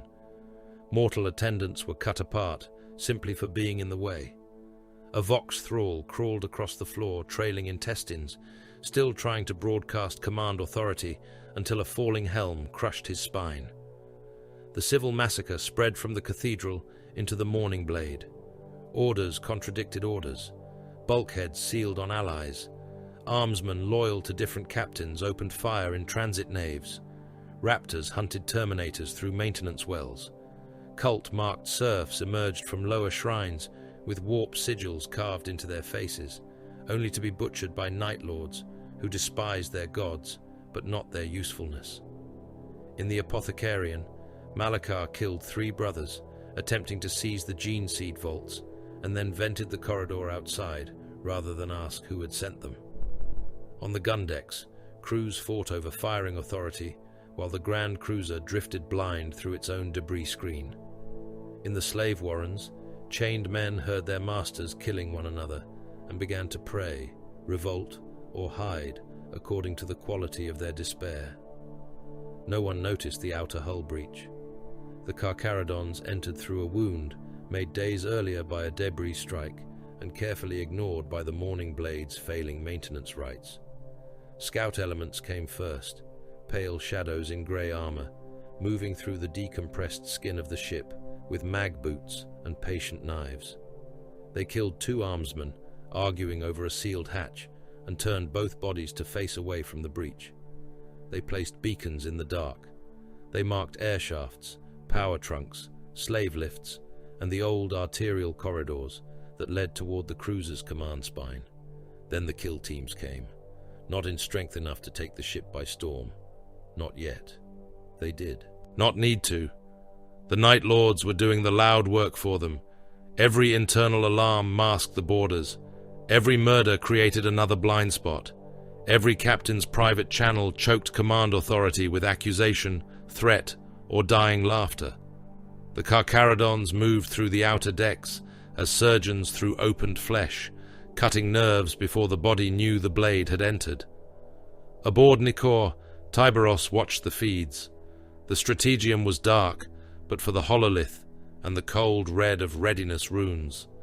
The Morning Blade floated before him, rendered in layers, its outer hull, inner decks, heat blooms, weapons, pressure zones, and riot signatures unfolding like the anatomy of a doomed beast.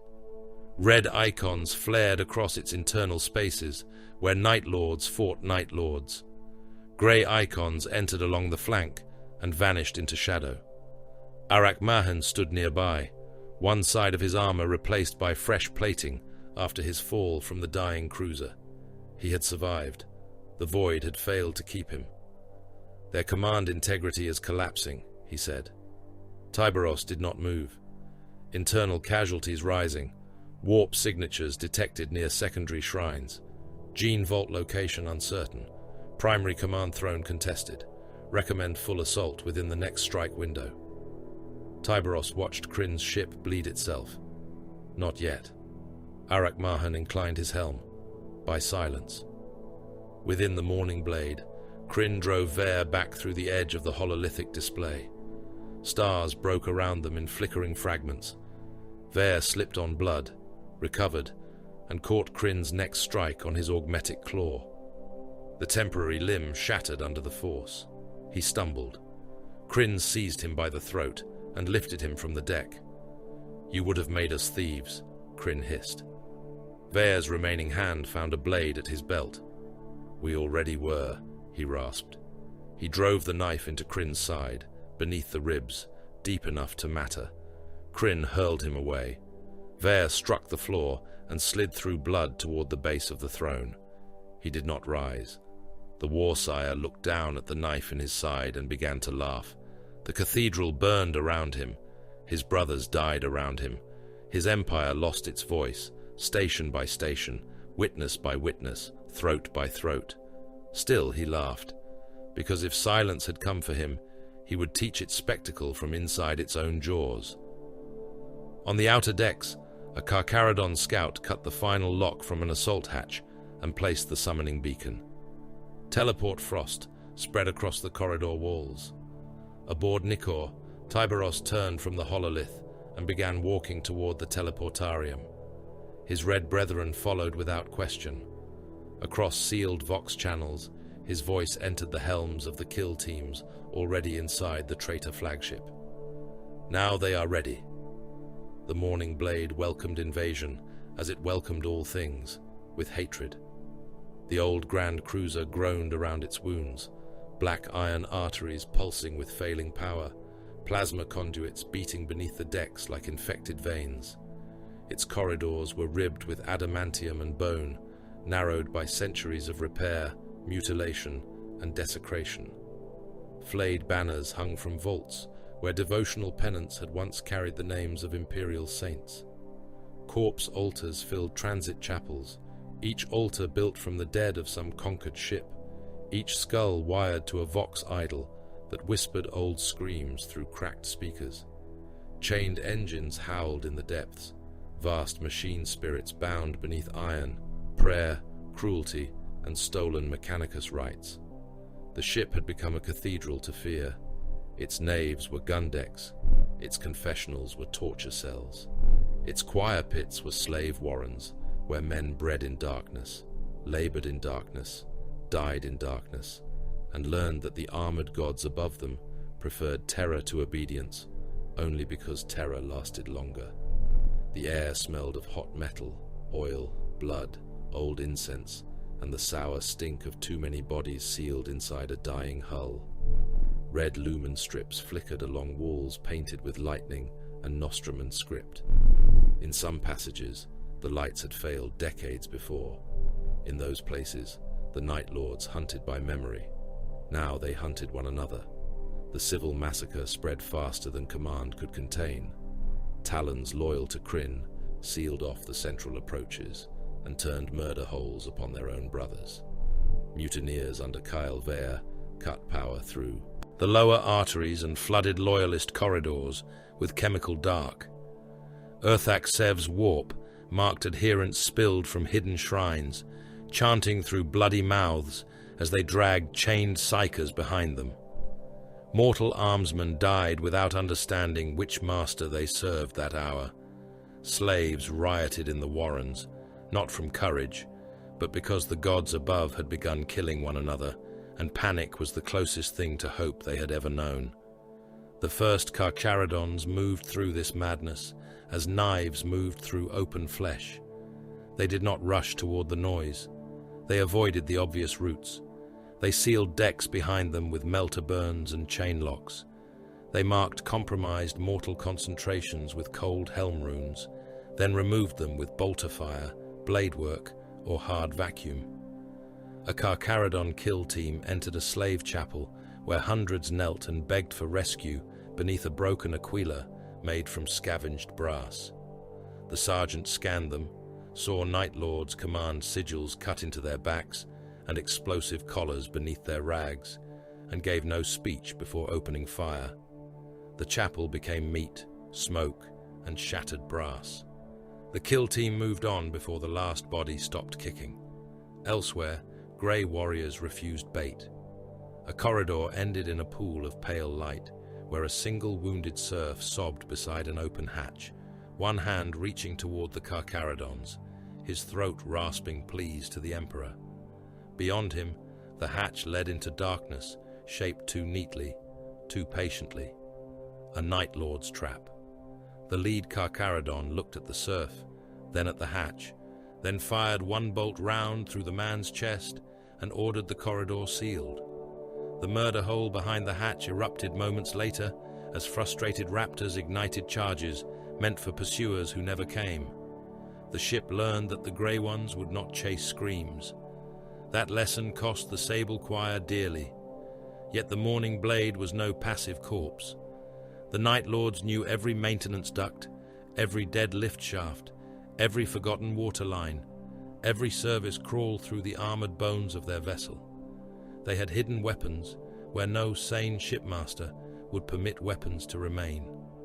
False corridors opened onto kill pits filled with spikes, mines, and starving mutants. Deck plates collapsed beneath calculated weight. Vox idols screamed Loyalist distress calls in perfect battle cant. Doors opened to show mutilated Carcharodon corpses taken from earlier raids, each one posed as insult, each one rigged to explode when approached. The Carcharodons did not approach. They marked, they bypassed, they burned from a distance. In the 7th arterial passage below the strategium, the Night Lords struck properly. Raptors fell through the ceiling grills without sound until their jump packs howled alive in the final breath. Midnight armor dropped among grey plate. Lightning claws raked. Chain blades screamed. A Carcharodon lost his helm and half his skull in the first impact, blood and teeth spraying across the wall. Another was lifted off his feet by a hooked chain and dragged upward into the dark, where Night Lord's knives opened him at every armor seal and let his blood fall as rain. The raptors laughed through shriek vox, flooding the passage with a sonic assault that made mortal slaves in nearby ducts tear at their own ears. The Carcharodons answered by locking formation. The rear warriors knelt. The front warriors braced. Bolters fired upward and forward in intersecting lines. Jump packs burst. Raptors fell in pieces. One Night Lord landed atop a Carcharodon sergeant, clawing at his helm lenses, shrieking Nostramon curses into his face. The sergeant caught the traitor's wrist, broke it against the wall, and drove a combat blade up through the lower grille of the skull helm until the point punched out through the crown. He held the body in place for a heartbeat, using it as cover against another attacker, then shoved it aside and advanced. No rage, no answer, no fear. Their silence moved ahead of them like pressure before the collapse of a hull. Krin felt it from the burning strategium. The command chamber of the Morning Blade had become a slaughter shrine. Its hololithic void map flickered in broken fragments above a floor slick with blood. The command throne burned, its cables torn free, its skull-crowned backrest blackening beneath chemfire. Loyalist predators, traitor loyalists, and traitor mutineers tore through one. Another beneath the dying stars of the display. Bolter shells burst against pillars. Chain blades chewed through armor and flesh. Mortal bridge crew crawled under consoles, praying to any god that would let them die later, rather than now. Clan Varac came for Krin through the smoke. His augmetic claw was gone, torn away during the first clash. One arm hung half useless, armor split at the shoulder. His remaining hand held a power blade taken from a dead captain. His helm was cracked, one lens dark, the other burning with cold intent. Behind him came those captains and Talon warriors who still believed survival mattered more than theatre. Behind Krin stood those who believed memory mattered more than survival, or who had simply chosen the stronger tyrant until proven otherwise. Vare moved like a wounded predator, and wounded predators understood that every step had to kill. He shot one of Krin's bodyguards through the knee with a stolen bolt pistol, then cut the warrior's throat as he fell. He ducked beneath a chain blade swing and drove his power blade through the attacker's groin seal, up into the guts, twisting until the Night Lord convulsed and collapsed, vomiting blood inside his helm. He crossed the last stretch of deck while shells tore the air around him. Krin, he voxed. Enough. The Warsire turned from a captain he had just disemboweled. Intestines slid from the dying warrior's sundered plate and slapped wetly onto the deck. Enough? Krin said. Is that your throne cry? Vare raised his blade. This ship dies under you. The choir dies under you. I take command. Krin looked past him. For the briefest moment, Vare understood. The Warsire had known this would happen, not guessed, known. Every argument, every insult, every call for retreat, every captain placed near Vare, every corridor left open toward the strategium. Krin had let the mutiny ripen, because a blade drawn in darkness could kill only one man, while treachery displayed in the command heart could become bait for gods, brothers, and enemies alike. The realization came too late. The strategium's lower doors blew inward in a storm of frost and white teleport light. Carcharodons arrived among them. Red Brethren Terminators materialized beneath the broken hololith, grey armor rimed with ice, storm bolters already raised. The first salvo tore through Night Lords from both factions. A mutineer captain vanished from the waist up, his legs standing for a heartbeat before falling. A loyalist to Krin took rounds through the chest that burst him open against a console, his blood extinguishing burning runes. The mortals beneath the work pits died in sheets as shells punched through the thin metal and detonated among them. Krin laughed. Ver cursed him. The three-way battle swallowed the strategium. Night Lords who had been killing one another turned on the Carcharodons, then turned back when old hatred opened and exposed back. Carcharodons fired into both factions without distinction. A Red Brethren warrior crushed a Night Lord's helm in his power fist, then took a chain blade across the knee from another traitor and answered with a storm bolter burst that reduced the attacker's torso to red vapor. Urthak Sev appeared on a balcony above, warp flame crawling across his gauntlets, and hurled a shrieking bolt of witchfire into the Carcharodon line. One Terminator staggered as demonic fire crawled across his armor and boiled the flesh beneath. He kept firing until his ammunition feed ran dry, then walked into the enemy and detonated a crack charge against his own chest, killing the cult marked Night Lords around him. The command throne burned brighter. Its old cables lashed like dying serpents. Its machine spirit screamed through every Vox idol on the ship, turning the vessel itself into a choir of panic. The Morning Blade lost coherence deck by deck. Engines surged. Void shields flickered. Gun crews fired without order. Venting protocols opened in sealed districts. Thousands died in the slave warrens when pressure doors failed and the ship drank its own air into space. Some were slaves, some were armsmen, some were Night Lords, caught too deep in their own lords' abandoned sections to escape. Krin had given the order himself. Vent sections through Malakar's spine, he commanded over a private channel. Seal behind the grey advance. Open the outer teeth. A mortal officer, still alive in the command pit, stared at him with wide, wet eyes. Lord, our brothers remain in those decks. Krin looked down at him. Then they should have moved faster. The officer obeyed. Across the Grand Cruiser, vast doors opened to the void. Crewmen, slaves, cultists, mutants, serfs, and armored warriors were pulled screaming into blackness. A Night Lord claw fighting Carcharodons in a munitions cloister suddenly found the air vanish and gravity fail. Bodies lifted, blood globes formed.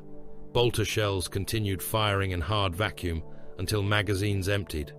2 Carcharodons mag locked to the floor and kept advancing through the storm of tumbling corpses.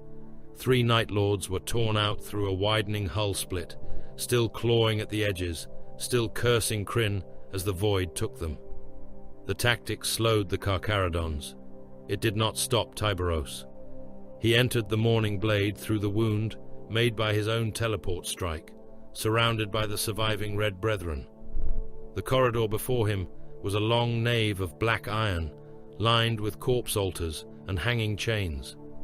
Vox idols built from skulls shrieked his name, though none aboard knew whether they had been programmed to do so or had learned fear from the ship itself. His armor bore scars from Gethsemane Black.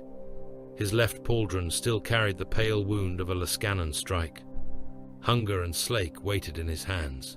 The first champion came from above. Sirac Vol, called the Falling Knife, descended with a jump pack modified for shipboard murder. Its engines whisper quiet until the last instant. He struck with twin lightning claws, fast enough to score Tyberos across the helm and carve sparks from his gorget before the Red Wake fully turned. Sirac was speed given spite, leaping from wall to ceiling to floor, never staying where the larger warrior's weapons fell. He laughed as he cut, leaving shallow wounds, trying to bleed the giant by 100 insults. Tyberos endured the first cuts, then he destroyed the ceiling. Slake tore through the support struts above him. Hunger followed, ripping down a cascade of cables, bone chains, and armor plating. Sirac leapt to avoid the collapse, exactly as instinct demanded. Tyberos was already there. One massive claw caught the raptor by the jump pack and slammed him into the wall. The second blow drove Hunger through engine, spine, and chest. Sirac's laughter became static and wet meat. Tyberos cast him aside. The second champion offered deception. Malchior Vane, somehow still alive, appeared at the end of the next corridor with hands raised, helm removed, pale face smiling through blood. "Parley," he called. "I tire of Krin's theatrics."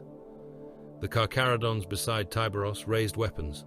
Tyberos lifted one claw, and they held fire. Vane smiled wider. "You are not as dull as they say." His body split open from throat to belly, revealing the bomb wired beneath his flesh and armor. At the same moment, false walls along the corridor dropped, exposing melter charges and Night Lords with plasma guns. Tyberos moved before the trap fully flowered. He seized Vane by the skull and hurled him backward into the melter alcove. The bomb detonated there, not at the center of the Carcharodon line. Fire filled the corridor. 2 red brethren died in the white glare, their armor melting inward, their bodies cooking inside sacred plate. Tyberos emerged through the flame with his chest armor blackened and one weapon arm moving slower than before. Vane's head, still attached to part of a spine, rolled beneath his boot. Tyberos crushed it and advanced. The third champion was Sonic Terror. A blinded Night Lord's cantor named Athek Moore had wired his own throat into the ship's vox idols. He waited in a chapel of hanging speakers, mouth stretched open by iron hooks, armor studded with amplification horns. When Tyberos entered, Athek screamed. The sound was not merely volume, it was pain shaped by artifice, layered with the death cries of Maledict 9, the captured chaplain, the slave clans of Penitent Crown, and the broken transmissions of Carcharodon dead. The Red Brethren staggered. Mortals in neighboring decks died instantly, brains pulping behind their eyes. Ceramite cracked. Blood ran from helm seals. Athek laughed through the scream, turning grief and agony into a blade. Tyberos walked into it. Every step cost him. Warning runes flared across his lenses. Blood darkened the grill of his helm. One knee nearly locked from the pressure. He did not speak. He did not roar back. He crossed the chapel under the weight of all the screams Krin had preserved and raised slake. Athek's scream ended when Tyberos removed his head, throat cabling, and the altar behind him in one brutal cut. The silence that followed was worse. The fourth champion came as Chainblade Frenzy, a hulking brute named Sorval Kar, armor still scorched by warp fire, chain axe in one hand and chainblade in the other. He met Tyberos at a crossing of slave lifts and charged with a howl that needed no vox. He did not faint. He did not preach. He hammered into the Red Wake with enough force to drive both warriors back through a railing and into a lower deck. They crashed among panicked slaves and burning lift machinery. Kar struck again and again, chain teeth biting into Tyberos's armor, tearing plates, scoring the meat beneath. Tyberos bled. The sight drove the watching Night Lords into laughter and snarls of triumph. Then Tyberos caught Kar's chain axe between Hunger's talons, twisted and tore the weapon from his grip. Slake punched through Kar's abdomen and chewed upward. The Night Lord headbutted Tyberos, cracking his own helm. Tyberos answered by driving him into the lift engine and holding him there while the machinery ground him apart from the back. Kar died still trying to bite through the Red Wake's faceplate. The final champion was Urthak Sev. He waited near the approach to the strategium, no longer pretending the warp was merely a tool. His armor had split along the arms and spine, black light leaking through the cracks. His fingers had become talons of bone and shadow. The mouths of dead slaves opened across his chest plate, whispering prayers to things with no names fit for mortal speech. "Silent beast," Urthak said. "The gods hear what you refuse to say." Tyberos stared at him. Urthak raised both hands, and the corridor twisted. Shadows became claws. Blood ran upward along the walls. Dead men hanging from chains opened their eyes and screamed without lungs. One Red Brethren warrior was lifted from the deck and folded backward inside his armor until his spine broke with a sound like a gunshot. Another fired into the apparition and was swallowed by mouths opening in the floor. Tyberos advanced. The warp thing that had been Urthak struck him with invisible force, driving him to one knee. The Night Lord laughed, voice now many voices, triumphant and shrill. Hunger scraped the deck. Slake's teeth sparked against iron. For one heartbeat, the Red Wake bowed beneath the pressure of the immaterium. Then he rose, not untouched, not invincible, wounded, bleeding, armor cracked, movement slowed by pain and damage, but unshaken. That was the horror of him. Rage could be understood, faith could be mocked, pride could be baited. Silence that stood back up beneath sorcery was a thing even Night Lords found difficult to name. Tyberos reached Uthak and drove hunger through his chest. The warp light burst outward, burning runes into Tyberos's armor. Uthak shrieked in a chorus of stolen voices. Slake took his head, and the voices became nothing. By the time Tyberos entered the strategium, the chamber was nearly unrecognizable. Krin stood amid the burning command throne, blade in hand, armor split and blackened, cloak of skin reduced to charred strips. Vare lay near the base of the dais, one hand pressed to the wound in his chest, still alive through spite alone.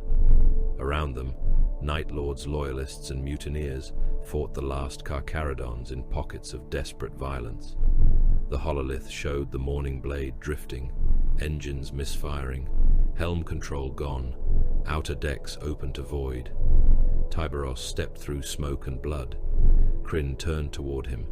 For the first time, the Warsire did not smile immediately. The ship lurched. A new alarm sounded, deeper than the others. Not boarding, not fire, not decompression, navigation failure, engine control severed, gravity capture imminent. The broken hololith flickered, then resolved around a single dead sphere hanging ahead of the drifting cruiser. Nostramo's echo, a hollow moon, a prison oracle, a final stage prepared long before any brother had been told its purpose. Krin's smile returned. "Not here," he said to Tyberos, voice soft through the ruin of the strategium. "You do not get to end my song in a burning command pit." The morning. Blade's remaining engines screamed, not in obedience, but in surrender to momentum. The grand cruiser drifted toward the dead moon, bleeding atmosphere, bodies, fire, and pieces of itself into the dark. Krin spread his arms as the moon grew in the armor glass. "There," he whispered. "There, silent lord. I will show you how a world remembers fear." Nostramo's echo had never known sunlight worth remembering. It circled a dead primary at the inward edge of the void, a moon of black stone, iron canyons, and sealed cities buried beneath its own crust. From orbit, it resembled a blind eye gouged from a giant skull, its surface scarred by impact craters, weapon burns, mining wounds, and the jagged silhouettes of defense towers raised in imitation of Nostramon hive spires. No oceans marked it, no forests softened it, no open fields lay beneath its poisoned heavens. It was rock, prison, factory, reliquary, and grave, all hollowed into one another, until even its own machine spirits could no longer say where industry ended and worship began. The Night Lords had made it holy by making it afraid. Beneath the crust, billions lived in darkness. They were not citizens.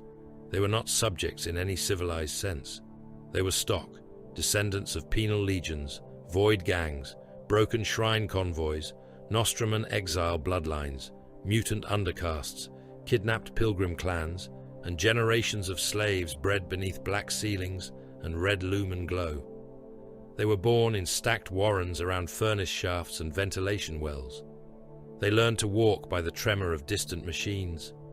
They learned language from overseers, from gang fathers, from cracked vox sermons, and from the screams that came at curfew when the Night Lords chose examples from the Habtiers. They had never seen the Emperor's sky. They knew him only as a corpse god, whose servants came too late, died badly, and left their bones as decoration. At the moon's heart lay the prison oracle. It had been carved through the mantle and into the iron core by generations of slave labor. Entire bloodlines had lived and died in the same tunnel works, cutting downward through black stone, while Night Lords' artificers lined the shafts with copper nerves, bone conduits, and stolen Mechanicus data spines. The prison oracle was not one chamber, but thousands of chambers arranged like a diseased brain. Astropath cells, gene seed vaults, archaeotech reliquaries, torture choirs, memory shrines, flesh reservoirs, execution theatres, signal cathedrals, all of them fed into the central core, where the moon's deepest engines waited beneath seals of iron, skin, and murder. Captive astropaths hung there in chains. Some had been taken from shrine convoys, some from Imperial Navy wrecks, some from worlds that had surrendered too late. Their eyes were gone, their skulls pierced by silver nails, their spines wired into psycho-reactive thrones that pulsed with sick light. They were kept alive by chemical mercy and surgical cruelty, fed pain, fear, and prophecy until their minds had become raw openings into the immaterium. Around them stood pylons made from black stone, said to have been taken from Nostramon itself, though truth had long since become less important than use. Every pylon was inscribed with names, not of saints, but of broken worlds. The moon was a weapon. The morning blade was falling toward its trigger. The grand cruiser descended through a field of its own wreckage, engines misfiring, hull torn open, atmosphere bleeding from its wounds in glittering white streams. Its prow faced the dead moon like a knife aimed at a throat. The ship's remaining drives screamed in tortured rhythm, not guiding the vessel so much as ensuring that its corpse would strike where Krin desired. Chunks of armor, burning gun decks, broken launch craft, and dead crew spun around it in a widening storm. Beneath the failing Grand Cruiser, Nostramo's Echo opened its void shields in layers, not to repel the vessel, but to shape its fall. Inside the Morning Blade, Warsire Crin stood in the broken strategium and watched the moon grow. He had abandoned the command throne to fire. He had abandoned decks full of slaves, armsmen, and brothers to vacuum. He had abandoned the illusion that the Sable Choir would rule the Nostramon void after this night. That illusion had served its purpose. Rule was a lesser immortality. Fear was the greater. Kyle Vare lay against the base of the ruined dais, one hand pressed against the wound Krin had given him, breathing in wet, shallow pools. Around him, the last captains of the Sable Choir watched their Warsire with the wary attention of wolves, deciding whether the Pack Lord had become too wounded or too mad to follow. Krin felt their doubt and welcomed it. Doubt was fear, thinking too slowly. "The Moon Corps will receive us," he said. One captain, helm split and voice rasping through damaged vox, turned from the viewport. "Receive us, Lord?" Krin looked at him. "Do you require gentler words?" The captain did not answer. Krin gestured toward the dead moon below. "The Morning Blade will enter the core. The prison oracle will open. The astropaths will be given the deaths of every soul bred in darkness beneath us. Billions. Their terror will be fed through the pylons, through the chained mines, through the old stone and the stolen engines. It will cross imperial space as a wound in thought. Every world that hears it will know us." A silence followed, not reverent, not obedient, sickened, even among murderers. Vare laughed from the floor. The sound was broken and bloody. Krin looked down at him. "You still live." "Spite," Vare whispered. "It outlasts organs." "You heard me." "I did." Vare coughed, and blood pattered across his breastplate. "You call this victory. I call it memory. You call a suicide magnificent and hope the dead applaud." One of Krin's loyal captains stepped toward Vare, blade lifting. Krin raised a hand. Let him spend his last breath poorly. Vare forced himself higher against the dais. "The warband can still survive. Not here, not whole, but enough. Take the gene seed. Take the faster ships. Leave the moon. Let the sharks burn the empty stage." Krin's helm tilted. "You still mistake survival for purpose." "No," Vare said. "I mistake extinction for failure." Krin descended the steps slowly. "You never understood Nostramon. I understood it well enough to know it died." The captains shifted. That old sentence again. spoken like a blade drawn in a family tomb. Krin's voice became soft. Nostramo did not die. It became us. That is the lie we tell recruits before we cut them open. Krin stood over him now. Vare looked up, one helm lens cracked, one eye dark behind blood. You are not preserving memory. You are burning the last of it, because the sharks would not fear you properly. For a moment, only the dying ship spoke.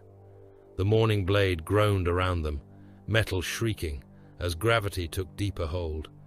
Then Krin drew his blade. "Witness, then," he told the captains.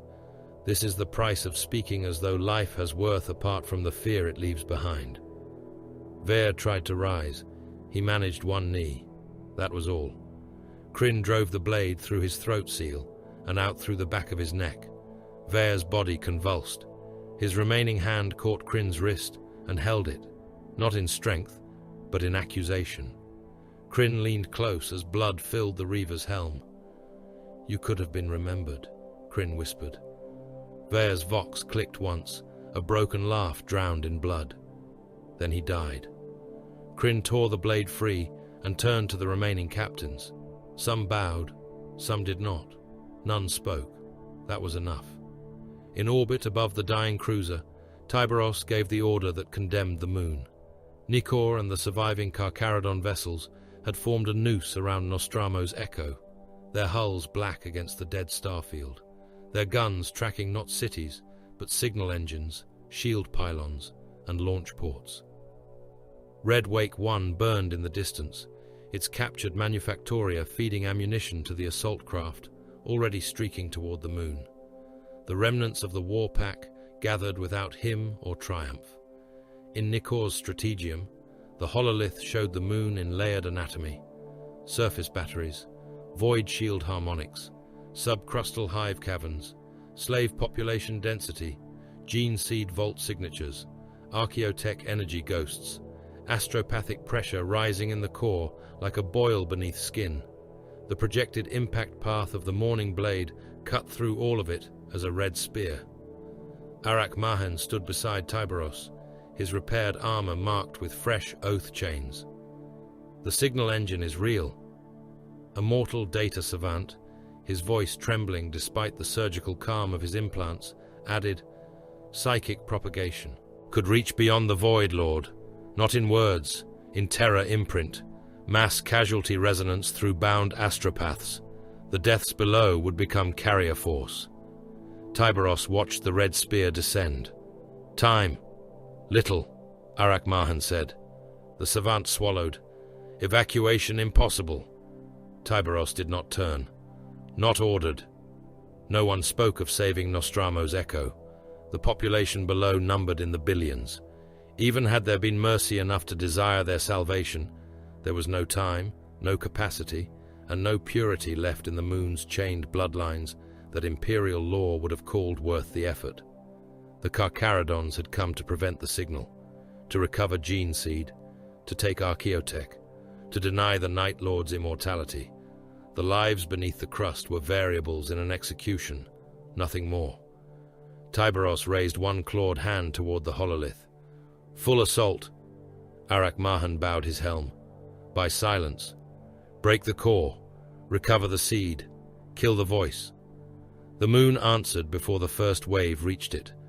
Orbital batteries awakened along the equatorial scars, rising from craters and false mountain ridges. Macro cannons fired upward through shield gaps, their recoil cracking the stone foundations beneath them. Defense lasers speared the void. Missile fields bloomed from silo cathedrals. The Carcharodon fleet returned fire with disciplined violence.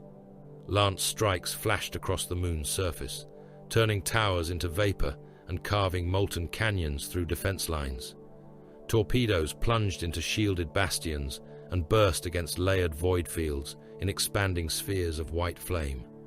Chunks of surface plating lifted from the crust and rained back down as burning continents of debris. Then the assault craft descended. Thunderhawks and boarding rams punched through the broken skies. Drop pods fell like iron meteors, their hulls glowing, their retro burners screaming only in the last seconds before impact. The Carcharodons struck shield generators, signal towers, access shafts, gene vault entrances, and core descent nodes. They did not announce themselves. They arrived as impacts, breaches, and sudden death. Below the crust, apocalypse entered the hive caverns. Nostramo's echo was hollow, and its cities hung inside it like organs. Hab stacks clung to cavern walls. Bridges crossed gulfs so deep their bottoms were lost in steam and red darkness. Manufactorum blocks protruded from rock faces, each one vomiting smoke into the enclosed sky. Rail lines looped through the void within the moon, carrying ore, slaves, corpses, and munitions between tiers. At the center of the largest cavern, a statue of Conrad Kurz, made from black iron and human bone, watched over a population that had been taught to fear his sons more than death. Orbital debris smashed through the cavern roof. A defense tower, severed at the surface, fell through 3 kilometers of hollow moon and struck the city below like the judgment of an absent god. Hab tiers vanished under the impact. Millions died beneath collapsing iron, fire, stone, and their own homes. Atmosphere howled upward through the breach. Men were lifted from bridges and hurled screaming into the open wound in the sky. Others were crushed in crowd surges as slave armies were driven through cathedral tunnels by Night Lord's overseers firing into their backs. The slave armies came in tides. They wore rags, flax scraps, prison brands, guild tattoos, and Nostramon lightning painted in ash and blood. Some carried autoguns, some carried mining drills, chain hooks, blades, grenades, and bone spears. Many carried nothing but fear of the warriors behind them. They surged through tunnels toward Carcharodon beachheads, not because they believed they could win, but because the Night Lords had taught them that failure to advance would be punished more slowly than death ahead. The Carcharodons cut them down. Bolt shells burst bodies apart in the tunnel mouths. Flamers turned packed ranks into screaming torches. Chain blades rose and fell until their teeth clogged with cloth, hair, and bone fragments. Breaching shields advanced through gore deep enough to splash against greaves. The grey warriors did not curse the slaves. They did not pity them. They spent ammunition until ammunition became inefficient, then killed with blades, fists, and boots. Behind the slave armies came the Night Lords. They used the mortal tide as sound, heat, cover, and terror. Raptors dropped through smoke shafts. Havocs fired from murder galleries built into the cavern walls. Terror squads emerged from false shrines, dragging chains of hooked captives before them to foul Carcharodon lines. Every bridge became a slaughterhouse. Every tunnel mouth became a throat coughing blood.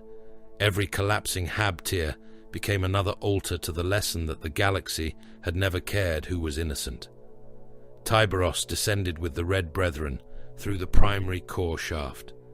It was a wound driven from the upper hive caverns to the prison oracle, a vertical abyss lined with lift rails, coolant pipes, gun nests, shrines, and maintenance platforms. The shaft dropped for more than a kilometer into red darkness. The Morning Blade's impact path burned above it on every tactical display. Rivers of coolant poured down the walls where ruptured conduits had been opened by lance strikes. Bodies fell with the coolant. Night Lords, slaves, cultists, Carcharodons, armsmen, all turning end over end before vanishing into steam below. The Red Brethren moved down by platform, mag clamps, grav lines, and brutal necessity. Night Lords contested every level. One platform held a circle of terror marked Terminators, who waited beneath flayed banners and opened fire as soon as the grey giants descended into range. Stormbolters and combi melters filled the shaft with fire.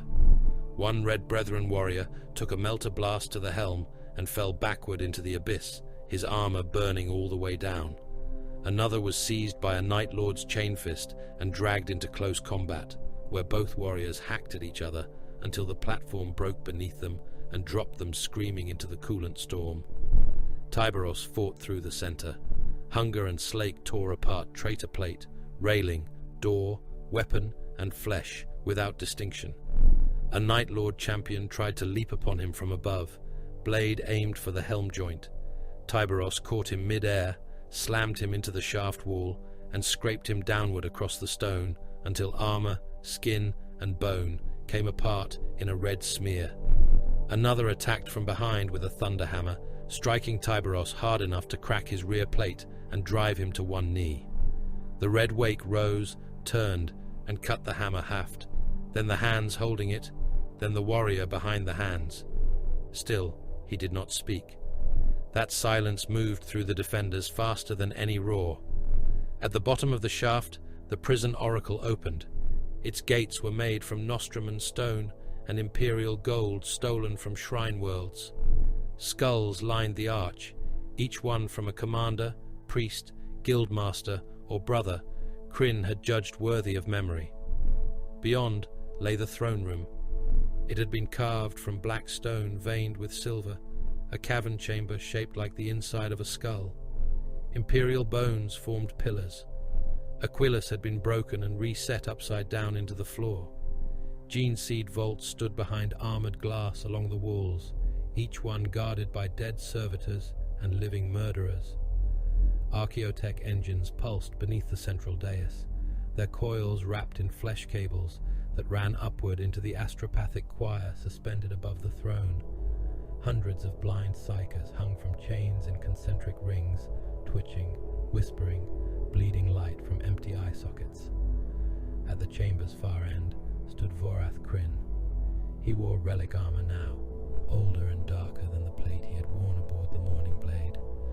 Its surface was painted with the names of every world he had broken, each name written in fine Nostraman script across pauldron, vambrace, helm, breastplate, and greave. Some names had been carved over others where the armor had run out of space. His skull helm had been replaced by a death mask of black iron and pale bone, crowned with fragments said to be from Nostramo's murdered crust. A cloak of fresh skin hung from his shoulders, taken from captains who had doubted him and slaves who had witnessed it. Around him waited the last captains of the Sable Choir. Above him, through the psychic engines, the billions of Nostramo's echo began to scream as the moon systems opened their minds to fear. Tyberos stepped into the throne room with the surviving Red Brethren at his back.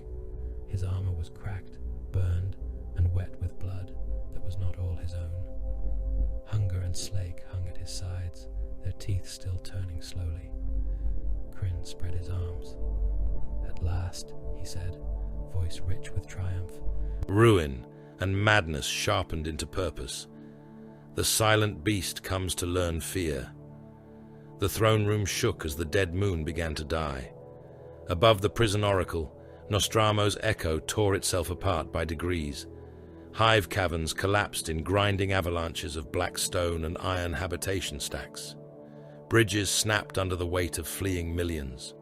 Furnace districts ruptured and poured burning promethium down through tiered cities where men trampled their own kin, trying to outrun heat, smoke, and falling architecture.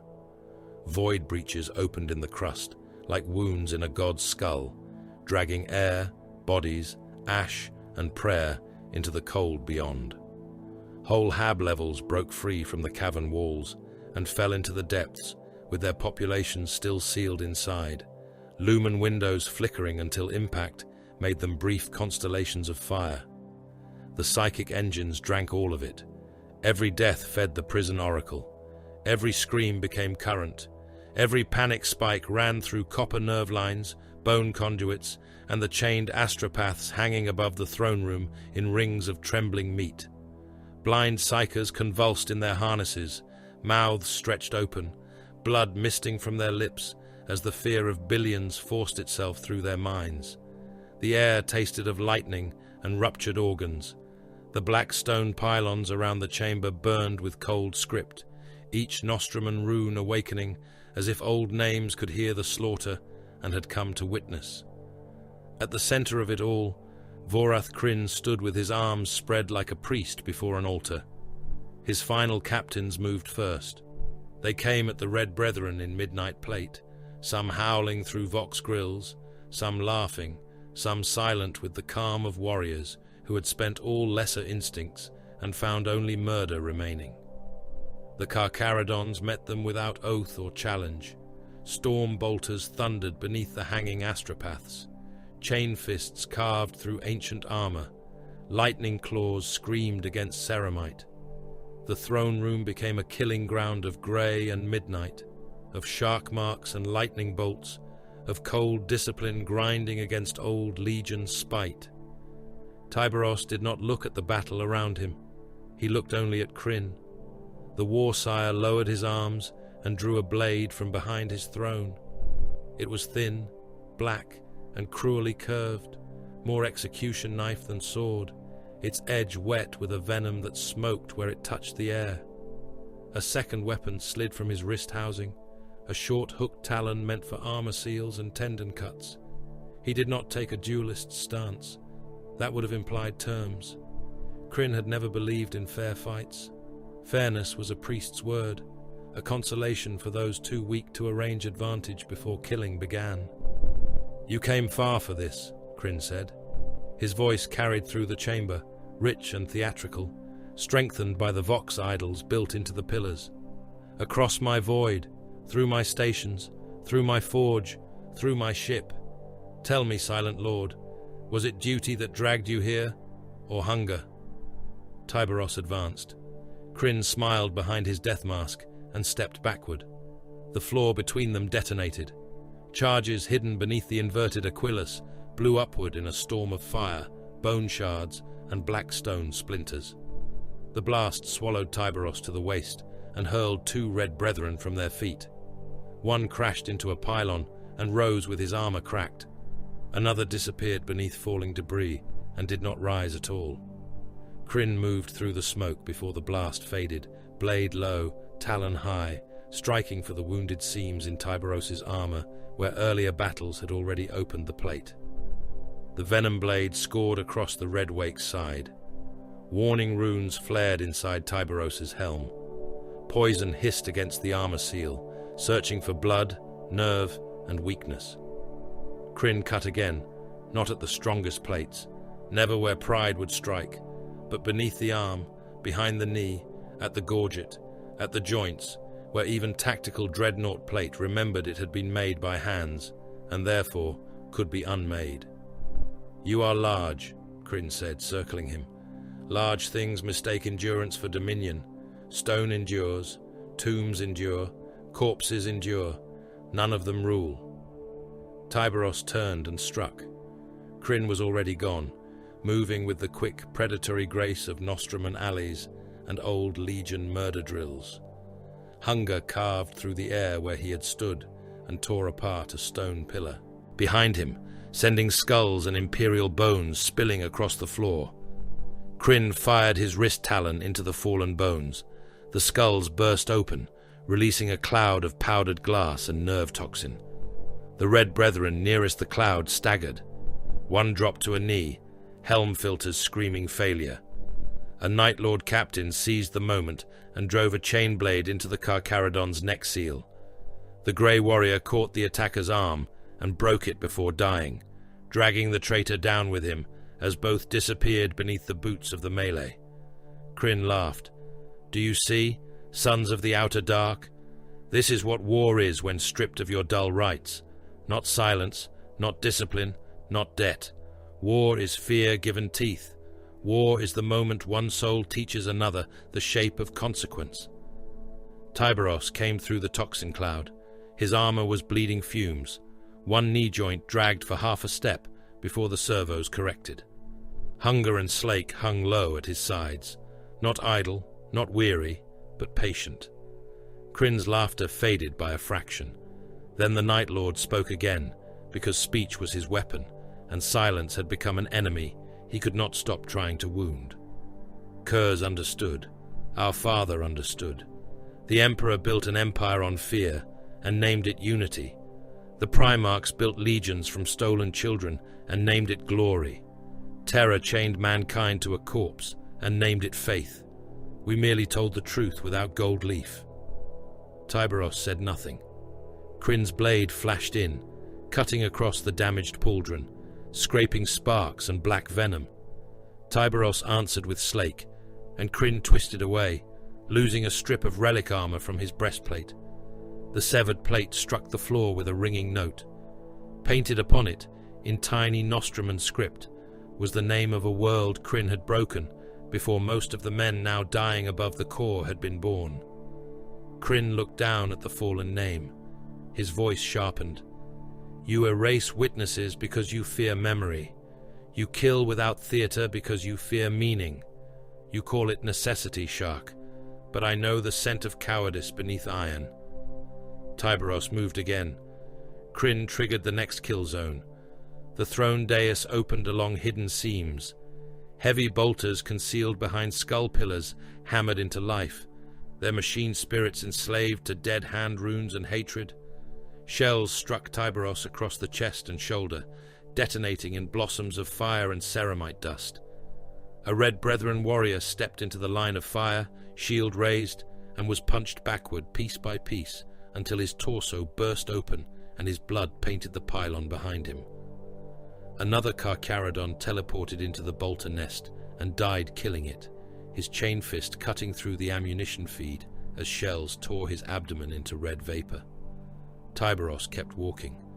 Krin's voice rose as the chamber collapsed around them. Nostramo was not a world, it was a lesson. A people left in darkness will make law from knives. A father betrayed will make sons from vengeance. A galaxy ruled by liars deserves the honesty of terror. Above them, the chained astropaths screamed louder. The terror signal was gathering. Its force pressed against the chamber walls, against armor, against flesh, against thought. The deaths of billions climbed toward coherence, shaped by pylons, pain engines, and Krin's monstrous design. If released, it would not be a message in words.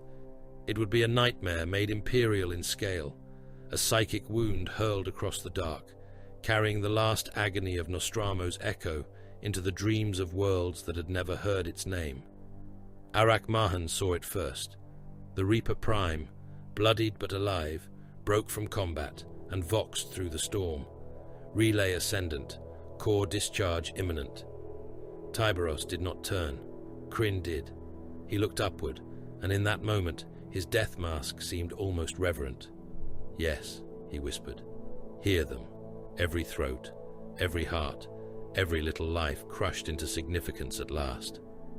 A Night Lord champion with warp light leaking from his armor hurled himself at Arak Mahan before the Reaper Prime could reach the relay controls. They crashed into a bank of flesh cables and fought there with knife and fist, both half drowned in psychic static. Around them, the last warriors of both sides tore one another apart beneath the rising scream. A Carcharodon Terminator ripped a Night Lord's arm free and beat him to death with it. A traitor captain drove a power blade through a grey warrior's helm lens and was crushed beneath the dying Loyalist's weight. The floor ran ankle-deep with blood, coolant, hydraulic fluid, and the grey sludge of pulverized bone. Krin turned back to Tyberos. You cannot stop this by killing me, Tyberos answered at last. No. One word. Krin stepped closer, delighted despite the blood leaking from rents in his armor. Then you understand. Tyberos raised hunger. I stop it by ending what carries you. Krin attacked. This time there was no circling, no retreat, no clever trap waiting between them. Perhaps he had spent them all. Perhaps the rising terror scream had made patience impossible. Perhaps, at the last, some buried remnant of Legion pride demanded closeness. He came in fast, venom blade cutting for Tyberos's throat seal, hooked talons seeking the soft break beneath the arm. The first cut landed, the second did not. Tyberos accepted the wound, let the venom blade bite, and closed his gauntlet around Krin's wrist. The bones inside the relic armor cracked. Krin snarled and drove his talon into Tyberos's side. The weapon found meat. Black pain flashed across the Red Wake systems. Tyberos did not release him. Hunger rose and took Krin's left pauldron, arm, and a portion of his cloak in a spray of blood, ceramite, and shredded names. Krin staggered, but did not fall. He headbutted Tyberos with his death mask, cracking the bone crown and smearing blood across the Carcharodon's helm. He laughed into the giant's face. That is it. Closer then. Let the beast learn the intimacy of fear. Tyberos drove forward. Krin expected a killing blow. Instead, Tyberos seized him by the ruined breastplate and hurled him backward through the first ring of flesh cables. The prison oracle screamed. Astropaths convulsed as the relay shuddered. Psychic lightning burst from the severed conduits, crawling across armor and stone. Krin hit the central pylon and bounced from it, armor smoking, but still tried to rise. Tyberos was already there. He caught the Night Lord again and drove him bodily through the relay frame. The backlash detonated without flame. It was thought becoming a hammer. It struck every living mind in the chamber with the collected terror of the dying moon. Red brethren fell. Some died standing, blood pouring from helm seals as their brains cooked under the psychic impact. Night Lords burst into laughter and then seizures, their nervous systems overloaded by the very fear they had meant to unleash. The chained astropaths above the dais ignited one by one, pale bodies burning with blue fire, their final screams severed before they could become transmission. Arak Mahan was thrown against a vault door hard enough to dent it. A Red Brethren warrior beside him simply collapsed, helm lenses going dark. Several of Tyberos's own veterans died in that silent psychic thunder, paying for the broken ritual with blood, brain, and soul. The terror scream failed. It did not cross imperial space. It did not become myth. It did not carry the Sable Choir into the nightmares of distant worlds. It died inside the moon that birthed it, trapped among collapsing stone, burning engines, and the corpses of those who had tried to make fear immortal. Krin hung impaled amid the ruined relay, not by a blade, but by broken iron, flesh cable, and the wreckage of his own design. His armor sparked. His death mask had cracked open, revealing one pale eye, black-veined skin, and a mouth full of blood. He looked smaller without the full mask. Not weak, never that, but reduced from symbol to creature, from warsire to dying murderer. Tyberos stood before him, armor scorched by psychic backlash, one arm moving stiffly, blood darkening the rents in his plate. Krin coughed. Blood ran down his chin. "You think this is victory?" he rasped. "You have saved nothing. You have silenced a wound and left the infection. The Imperium will return with chains, priests, ledgers, tithes. The strong will feed on the weak again, only beneath cleaner banners." Tyberos did not answer. Krin smiled through blood. "We were the fear that built your Imperium." For a moment, the only sound was the dying of the moon. Then Tyberos leaned close enough for Krin to hear every word. "And now you are silence." Slake entered Krin's chest. Hunger followed. The Red Wake tore the Warsire apart in one brutal motion, opening relic armor, fused ribs, hearts, lungs, and spine. Krin's body came apart against the broken relay, blood and fragments of black stone scattering across the dais. The names of broken worlds painted upon his armor vanished beneath his own ruin. His death mask fell free, split down the center, and struck the floor at Tyberos's feet. No one spoke. No one cheered. Tyberos turned away before the last pieces finished sliding down the pylon. The purge began immediately. The gene seed vaults were seized by Carcharodon apothecaries under Red Brethren guard. Those glands judged recoverable were taken into black caskets and sealed with exile rites. Those too corrupted were burned in white flame, while the apothecaries watched in silence.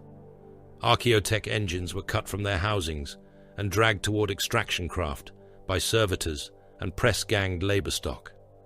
Data cores were removed. Pylons were shattered.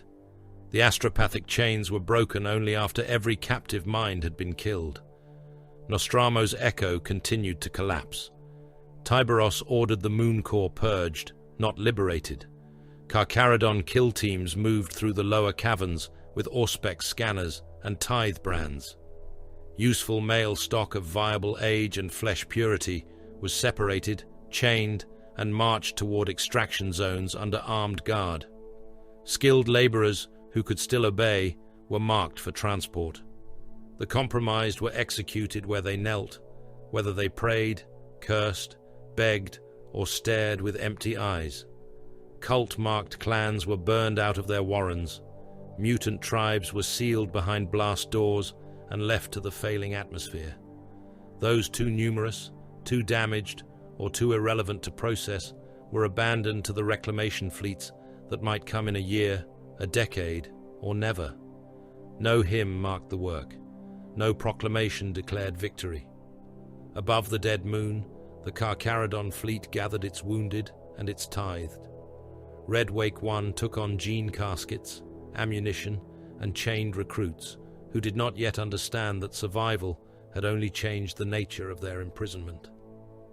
Nikor retrieved the Red Wake in silence. The surviving Red Brethren stood in the teleportarium as he returned, wounded, scorched, and carrying pieces of Night Lord's blood upon his armor. None bowed too deeply.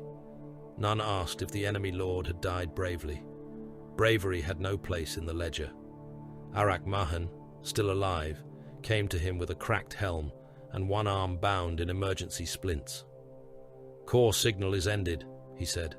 "Sable Choir command structure destroyed. Remaining Night Lord's assets scattered. Pursuit?" Tyberos was silent for several breaths. On the hololith, the Nostramon void flickered with dying fires. The Morning Blade's broken mass had struck the moon and fused with it in a wound visible from orbit. Habitats burned. Stations drifted mute.